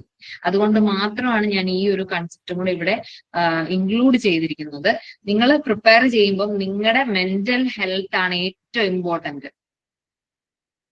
ഓക്കെ, എന്ന് കരുതി വളരെ കൂളായിട്ട് റിലാക്സ് ചെയ്തിട്ട് പോവാം എന്ന് കരുതി കഴിഞ്ഞാൽ നിങ്ങൾക്കറിയാം എത്രത്തോളം നിങ്ങൾ ഒരു സബ്ജക്ട് പഠിക്കും, അല്ലെങ്കിൽ ഈ ഒരു സബ്ജക്ട് എത്ര മോഡ്യൂൾസ് കവർ ചെയ്യും എന്നുള്ളത് നിങ്ങൾക്കറിയാം. സോ വളരെ ഇമ്പോർട്ടന്റ് ആയിട്ട് ഒരു കാര്യം ഓർത്തിരിക്കുക, നിങ്ങളെ തന്നെ മോട്ടിവേറ്റ് ചെയ്യാനായിട്ട് റെഗുലർ എക്സർസൈസ് കൊണ്ടുവരിക. അറ്റ്ലീസ്റ്റ് പഠിച്ചു കഴിഞ്ഞിട്ട് 1 മണിക്കൂറാണ് പഠിക്കുന്നതെന്നുണ്ടെങ്കിലും അങ്ങോട്ടും ഇങ്ങോട്ടും നടന്ന് ബോഡി ഒന്ന് ഫുള്ളി ആക്ടിവേറ്റ് ചെയ്യുക. കാരണം ആ പഠിച്ചത് നിങ്ങളുടെ മെന്റൽ ഹെൽത്തിനെ ബാധിക്കാൻ പാടില്ല. ഫുള്ളി സ്ട്രെസ്ഡ് ആയിട്ട് ബുക്കിന്റെ മുമ്പിൽ ഇരുന്ന് കഴിഞ്ഞാൽ ബ്രെയിൻ ഏറ്റവും കൂടുതൽ എനർജി എടുക്കുന്ന പഠിക്കുമ്പോഴാണ്. ഓക്കെ, അതുകൊണ്ടാണ് ഈ ഒരു കാര്യം ഞാൻ ഇവിടെ പറഞ്ഞത്. സ്പെസിഫിക് ആയിട്ട് പറയാണ്, relaxation techniques just breathe in breathe out എടുത്താൽ മതി. ഒരു 20 ടൈംസ് അല്ലെങ്കിൽ ഒരു 30 ടൈംസ് എടുക്കുമ്പോൾ തന്നെ നമ്മൾ ഒന്ന് കാമായെന്ന് തോന്നും, ഒന്ന് കൂളായെന്ന് തോന്നും. അപ്പം നമുക്ക് ഒന്നും കൂടെ ചിന്തിക്കാം, ഇനി പഠിക്കാനുള്ള ഒരു ഇതുണ്ടോ എനിക്ക്, ഉണ്ടെന്നുണ്ടെങ്കിൽ കണ്ടിന്യൂ ചെയ്യുക, ഇല്ലാന്നുണ്ടെങ്കിൽ നെക്സ്റ്റ് ഡേ അതേ ടൈം തന്നെ വീണ്ടും പഠിക്കാനിരിക്കാം. Next proper sleep. എനിക്ക് ജൂലൈ മുതൽ സെപ്റ്റംബർ വരെ എക്സാം ഉണ്ട്, അതുകൊണ്ട് എനിക്ക് ഉറങ്ങാനൊന്നും എനിക്ക് പറ്റില്ല, മൈൽസ് ടു ഗോ എന്നുള്ളൊരു ഇതാണെന്നുണ്ടെങ്കിൽ നിങ്ങൾ വെള്ളത്തിൽ വരച്ച വര പോലെയാണ്. അവിടെ തന്നെ നമ്മൾ ടെൻഷൻ കൊടുക്കുക. നമ്മുടെ ബ്രെയിനിന് ഇത്രയും വർക്ക് ചെയ്യുന്ന, ഒരു ഡെയിലി ഇത്രയും ഇരുന്ന് പഠിക്കുന്ന ഒരു സ്റ്റുഡന്റ് ആണെന്നുണ്ടെങ്കിൽ നിങ്ങൾ എന്ത് ചെയ്യണം, പ്രോപ്പർ ആയിട്ടുള്ള സ്ലീപ്പ്. ഞാൻ പറയുന്നത് എക്സാമിന്റെ ആ ഒരു ടൈം വരെ നിങ്ങൾ എത്ര ഉറങ്ങുന്നോ അതിനെക്കാട്ടും കുറച്ചും കൂടെ പഠിച്ചതിന് ശേഷം, അതും കൂടെ വിത്തിൻ ബ്രാക്കറ്റ്സ് പറയാണ്, പഠിച്ചതിന് ശേഷം നിങ്ങൾ നിങ്ങളുടെ മൈൻഡിന് റെസ്റ്റ് കൊടുക്കുക. അതുപോലെ തന്നെ പ്രോപ്പർ ആയിട്ടുള്ള സ്ലീപ്പ് കൊണ്ടുവരിക. അറ്റ്ലീസ്റ്റ് 6 hours എങ്കിലും ഉറങ്ങാൻ നോക്കുക. പിന്നെ ഒരു പോസിറ്റീവ് മൈൻഡ് സെറ്റ്. എല്ലാവരും പഠിക്കുന്നുണ്ട്, അതുകൊണ്ട് ഞാനും പഠിക്കുന്നുണ്ട്, കിട്ടുന്നെങ്കിൽ കിട്ടട്ടെ എന്നുള്ളൊരു മൈൻഡ് സെറ്റ് അല്ല. എല്ലാവരും പഠിക്കുന്നുണ്ട്, പക്ഷെ ഞാൻ പഠിക്കുന്നത് ജോലിക്ക് കയറാൻ വേണ്ടിയിട്ടാണ് എന്നുള്ളൊരു മൈൻഡ് സെറ്റിൽ നിങ്ങൾ വിഷ്വലൈസ് ചെയ്യുക. അതിനാണ് ഞാൻ ഈ സ്ലൈഡിന്റെ ആദ്യം തന്നെ ആ ഒരു പ്രോഗ്രാമർ തസ്തികയിൽ നിങ്ങൾ ജോലിക്ക് കയറിയതിനു ശേഷം നിങ്ങൾ ഇരിക്കുന്നത് മനസ്സിൽ കണ്ടുകൊണ്ട് തന്നെ നിങ്ങൾ ഈ ഒരു എക്സാമിന് വേണ്ടിയിട്ട് പ്രിപ്പയർ ചെയ്ത് തുടങ്ങും. Okay, so this is very very very important, handling your stress and anxiety. Okay, വേറെ ആർക്കും നമുക്ക് ഇത് വേണ്ടി ചെയ്തു തരാൻ പറ്റില്ല. നമ്മളാണ് പഠിക്കുന്നത്. അതിപ്പം വർക്ക് ചെയ്യുന്ന വുമൺസ് ആണെന്നുണ്ടെങ്കിലും അല്ലാത്ത ആൾക്കാരാണെന്നുണ്ടെങ്കിലും ജെൻസ് ആണെന്നുണ്ടെങ്കിലും ഈ ഒരു കാര്യം മാനേജ് ചെയ്യാൻ നമ്മളെ കൊണ്ട് മാത്രമേ പറ്റുള്ളൂ. കാരണം നമ്മുടെ സ്ട്രെസ് കാരണം നമ്മുടെ റിലേഷൻഷിപ്പ് സ്പോയിൽ ചെയ്യാനോ അല്ലെങ്കിൽ അങ്ങനെയുള്ള നമ്മുടെ വർക്ക് ഷെഡ്യൂൾ സ്പോയിൽ ചെയ്യാനോ ഒന്നും നമ്മൾ നോക്കരുത്. നമ്മൾ അതിനെ മാനേജ് ചെയ്തിട്ട് പഠിത്തം എങ്ങനെ മുന്നോട്ട് കൊണ്ടുപോകാം എന്നുള്ളത് മാത്രം നിങ്ങൾ ഓർത്തിരിക്കുക. നെക്സ്റ്റ് ഈസ് എങ്ങനെ നിങ്ങൾക്ക് മോക്ക് ടെസ്റ്റുകളും സാമ്പിൾ ക്വസ്റ്റ്യൻസും പ്രാക്ടീസ് ചെയ്യാൻ പറ്റുമോ നോക്കുക. ആ ടൈം മാനേജ്മെന്റിന് വേണ്ടിയിട്ടാണ്. അതായത് 90 minutes നമ്മൾ 100 questions ആണ് നമ്മൾ ടൈം മാനേജ് ചെയ്തെടുക്കുന്നത്. അതുകൊണ്ട് തന്നെ നിങ്ങളുടെ വീക്ക് ഏരിയാസ് കണ്ടുപിടിച്ചിട്ട് അക്യുറസി കൂട്ടാൻ വേണ്ടിയിട്ട് എന്ത് ചെയ്യുക, അതിന്റെ കൺസെപ്റ്റുകളും കാര്യങ്ങളും കൂടുതൽ പഠിക്കാനായിട്ട് നിങ്ങൾ പ്രിപ്പയർ ചെയ്യുക. ഓക്കെ, നെക്സ്റ്റ് ഈസ് ഓൾറെഡി ഞാൻ പറഞ്ഞു റിവിഷൻ ചെയ്യേണ്ട ടെക്നിക്കുകൾ എന്തൊക്കെയാണ്. അതിനായിട്ട് കമ്പ്യൂട്ടർ സയൻസിന്റെ കോർ കൺസെപ്റ്റുകൾ റെഗുലർ ആയിട്ട്, അതായത് ഇപ്പൊ ഒരാഴ്ചക്കുള്ളിൽ ഒരു സബ്ജക്ട് തീരും, അല്ലെങ്കിൽ ഒരു 15 daysനുള്ളിൽ ഒരു സബ്ജക്ട് തീരുമെന്നുണ്ടെങ്കിൽ ആ 15 days എത്താൻ നോക്കിയിരിക്കരുത് ആ സബ്ജക്ട് റിവൈസ് ചെയ്യാൻ. കാരണം നമുക്കറിയാം പഠിക്കുമ്പോൾ ഉള്ളൊരു level of concentration and level of attainment അല്ല നമുക്ക് PSC വേണ്ടിയിട്ട് പ്രിപ്പയർ ചെയ്യുമ്പോൾ. നമ്മൾ വേറെ പല കാര്യത്തിനിടയ്ക്കുമായിരിക്കും. അതായത് നമ്മൾ വർക്ക് ചെയ്യുന്നവരാണെന്നുണ്ടെങ്കിൽ അവിടുത്തെ വർക്ക് ഷെഡ്യൂള്, അവിടുത്തെ വർക്ക് ടെൻഷൻ കാണും, വീട്ടിൽ വന്നിട്ടുള്ള എന്തെങ്കിലും ചെറിയ വർക്കുകൾ കാണും. ഇതിന്റെ എല്ലാ ഇടയ്ക്കാണ് നമ്മൾ പ്രിപ്പയർ ചെയ്യുന്നത്. സോ പ്രോപ്പർ ആയിട്ടുള്ള റെഗുലർ റിവിഷൻ വേണം. റിവിഷൻ മാത്രം പോരാ, റെഗുലർ റിവിഷൻ വേണം എന്നുള്ളതാണ് ഞാൻ എന്താണ് ഇതായിട്ട് പറയുന്നത്. പിന്നെ ഡിസ്ട്രാക്ഷൻസ് അവോയ്ഡ് ചെയ്യാം. ഈ ഒരു 6 മാസത്തേക്ക് നിങ്ങളെ വേറെ ഏത് ഇതിന് വിളിച്ചാലും കഴിയുന്നത് ഞാൻ പറയുന്നത് നമ്മൾ ആ ഒരു എൻജോയ്മെന്റ് മൂഡിൽ നിന്ന്, കാരണം നമുക്ക് ആ ഒരു സീരിയസ്നെസ് വരുന്നില്ല. ഫ്രണ്ട്സ് ആണെങ്കിലും നമ്മളെ ഒരു ഫിലിമിന് വിളിച്ചു, വാ പോകാം. പിന്നെ 6 മാസം ഉണ്ടല്ലോ, 6 മാസം സിനിമ കാണാതെ ഇരിക്കുന്നു എന്ന് പറയുന്നത് നിങ്ങൾ ആ പോസ്റ്റിനോട് അല്ലെങ്കിൽ നിങ്ങൾ ഈ ഒരു ജോലിക്ക് വേണ്ടിയിട്ട് നിങ്ങൾ എടുക്കുന്ന എഫേർട്ടാണ്. നിങ്ങളൊന്ന് ഓർത്തു നോക്കിക്കേ, ഈ ഒരു ജോലി കിട്ടിക്കഴിഞ്ഞു കഴിഞ്ഞാൽ നിങ്ങളുടെ ലെവൽ എവിടെ ആയിരിക്കും? നിങ്ങൾക്ക് പിന്നെ സിനിമയല്ല, ലീവ് എടുത്തിട്ട് ഒരു ദിവസം മൊത്തം നിങ്ങൾ സിനിമയ്ക്ക് പോയാലും അവിടെ ഒരു പ്രശ്നവും വരുന്നില്ല. നമ്മൾ സേഫ് ആണ്. തിരിച്ചു വരുമ്പോഴും നമ്മുടെ ജോലി അവിടെ കാണും, അല്ലെ? അതുപോലെ നിങ്ങൾ സ്റ്റിക്ക് ഓൺ ചെയ്ത് പോവുക. കഴിയുന്നതും ഡിസ്ട്രാക്ഷൻസ് അവോയ്ഡ് ചെയ്യുക. ഇനി അത്രമേൽ പറ്റില്ല എന്നുള്ള കാര്യങ്ങൾക്ക് മാത്രമാണെന്നുണ്ടെങ്കിൽ യെസ് പറയുക, അല്ലാത്തതിനെല്ലാം നോ കൊടുത്ത് ഞാനില്ല എന്നുള്ള അവരോട് പറയാൻ നിൽക്കേണ്ട. നിങ്ങൾ PSC വേണ്ടിയിട്ട് പ്രിപ്പയർ ചെയ്യുകയാണ്, അതുകൊണ്ട് ഞാൻ ഒന്നിനും വരുന്നില്ല എന്നുള്ളത് എക്സ്പ്ലിസിറ്റ്ലി പറയാൻ നിൽക്കേണ്ട. എന്നാൽ പോലും ഐ ഹോപ്പ് വാട്ട് യു എന്താണ് നിങ്ങൾക്ക് ഇപ്പം ഏകദേശം ഒരു ഇതായെന്ന് ഞാൻ വിശ്വസിക്കുന്നു. അതുകൊണ്ട് ഞാൻ വൈൻഡപ്പ് ചെയ്യാൻ പോവാണ്. നെക്സ്റ്റ് നമ്മുടെ ബിഗ് ലേണിംഗിന്റെ ഈ ഒരു ഇതാണ് പറയുന്നത്, സ്പെഷ്യാലിറ്റീസ് ആണ് പറയുന്നത്. നമുക്ക് ഓരോ ടോപ്പിക്കിനെ ബേസ് ചെയ്തിട്ടും ഓരോ വീഡിയോസ് ആണ് നമ്മൾ ഇൻക്ലൂഡ് ചെയ്യുന്നത്. അതിന്റെ ഡ്യൂറേഷൻ എന്ന് പറയുന്നത് 1 to 1.5 hours ആണ്. അതിൽ ലെക്ചർ ടെസ്റ്റ് ഇൻക്ലൂഡഡ് ആയിരിക്കും. പിന്നെ വീക്ക്ലി ബേസ്ഡ് ഇപ്പോൾ ഒരു 5 to 6 ക്ലാസ്സുകൾ നമ്മൾ കവർ ചെയ്യുന്നുണ്ടെങ്കിൽ അതിന് weekly based test, monthly based test ഉണ്ടാവും. അതുപോലെ തന്നെ ഇൻ കേസ് എന്തെങ്കിലും ക്ലാസ് ബേസ്ഡ് ആണെന്നുണ്ടെങ്കിലും ക്ലാസ് ക്യാൻസൽ ആയാലും നമ്മൾ അന്നേരം തന്നെ എന്ത് ചെയ്യും, സർപ്രൈസ് ടെസ്റ്റുകൾ നമ്മൾ കൊടുക്കാറുണ്ട്. പിന്നെ മോക്ക് ടെസ്റ്റുകൾ, അതെല്ലാ കോഴ്സിനും നമ്മൾ പ്രിഫർ ചെയ്യുന്നതെന്ന് വെച്ചാൽ മിനിമം 10 മോക്ക് ടെസ്റ്റുകളെങ്കിലും നമ്മൾ കൊടുക്കാറുണ്ട്. എങ്കിൽ മാത്രം നമ്മൾ ഒരു ടെസ്റ്റ് എഴുതിയാൽ നമ്മൾ എത്രത്തോളം ആ ഒരു സബ്ജക്ട് പഠിച്ചിട്ടുണ്ട് അല്ലെങ്കിൽ ആ സിലബസ് കവർ ചെയ്തിട്ടുണ്ട് എന്നുള്ളത് നമുക്ക് പറയാൻ പറ്റില്ല.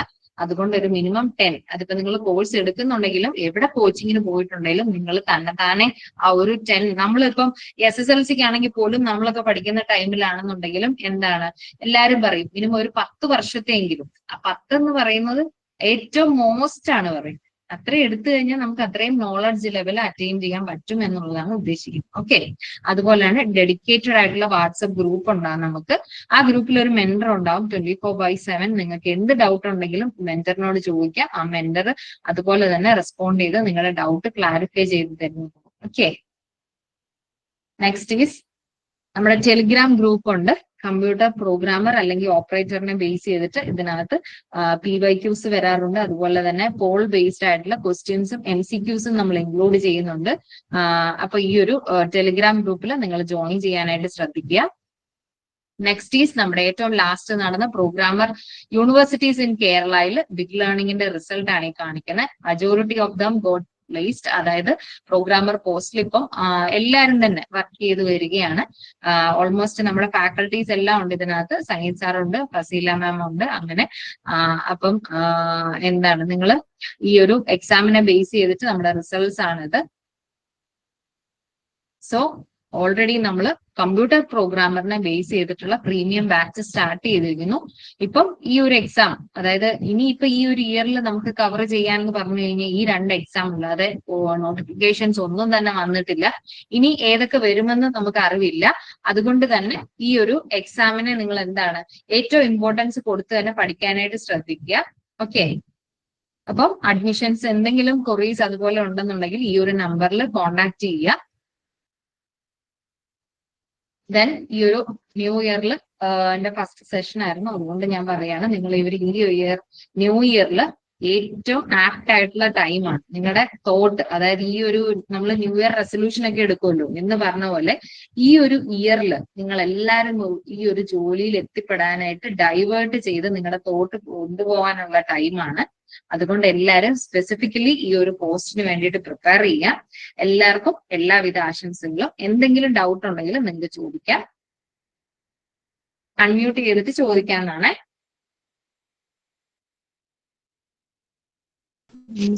കോണ്ടാക്ട് നമ്പർ കണ്ടില്ലായിരുന്നു. ഒന്ന് ലൗഡായിട്ട് ചോദിക്കുവോ? കോണ്ടാക്ട് നമ്പറേ, നെറ്റ്വർക്ക് കോണ്ടാക്ട് നമ്പർ പറഞ്ഞില്ലായിരുന്നോ? കോണ്ടാക്ട് നമ്പർ സ്ക്രീനിലുണ്ട്. അതുപോലെ തന്നെ യൂട്യൂബിലും ഈ വീഡിയോ ഉണ്ടാകും, അതിൽ നമ്പർ ഉണ്ടാവും. ഈ നമ്പർ ഒന്ന് നോട്ട് ചെയ്യാം, ഒന്ന് സ്ക്രീൻഷോട്ട് എടുത്തോളൂ. എന്തെങ്കിലും ക്വറീസ് ഉണ്ട് കോഴ്സിനെ ബേസ് ചെയ്തിട്ടോ അല്ലെങ്കിൽ ഈ പോസ്റ്റിനെ ബേസ് ചെയ്തിട്ടോ എന്തെങ്കിലും ക്വറീസ് ഉണ്ടെന്നുണ്ടെങ്കിൽ നിങ്ങൾക്ക് വിളിക്കാവുന്നതാണ്.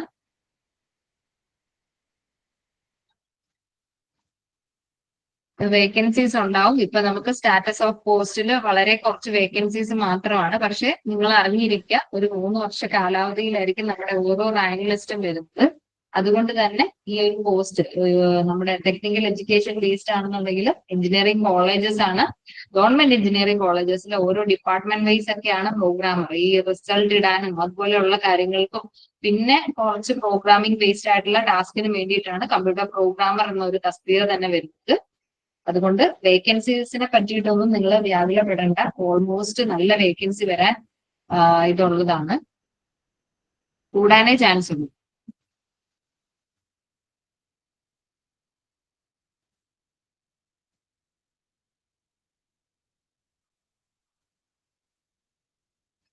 ഓക്കെ, സോ ക്ലിയർ ആയെന്ന് വിശ്വസിക്കുന്നു. ഡൗട്ട് ഒന്നും ഇല്ല എന്നുണ്ടെങ്കിൽ നമുക്ക് വൈൻഡപ്പ് ചെയ്യാം.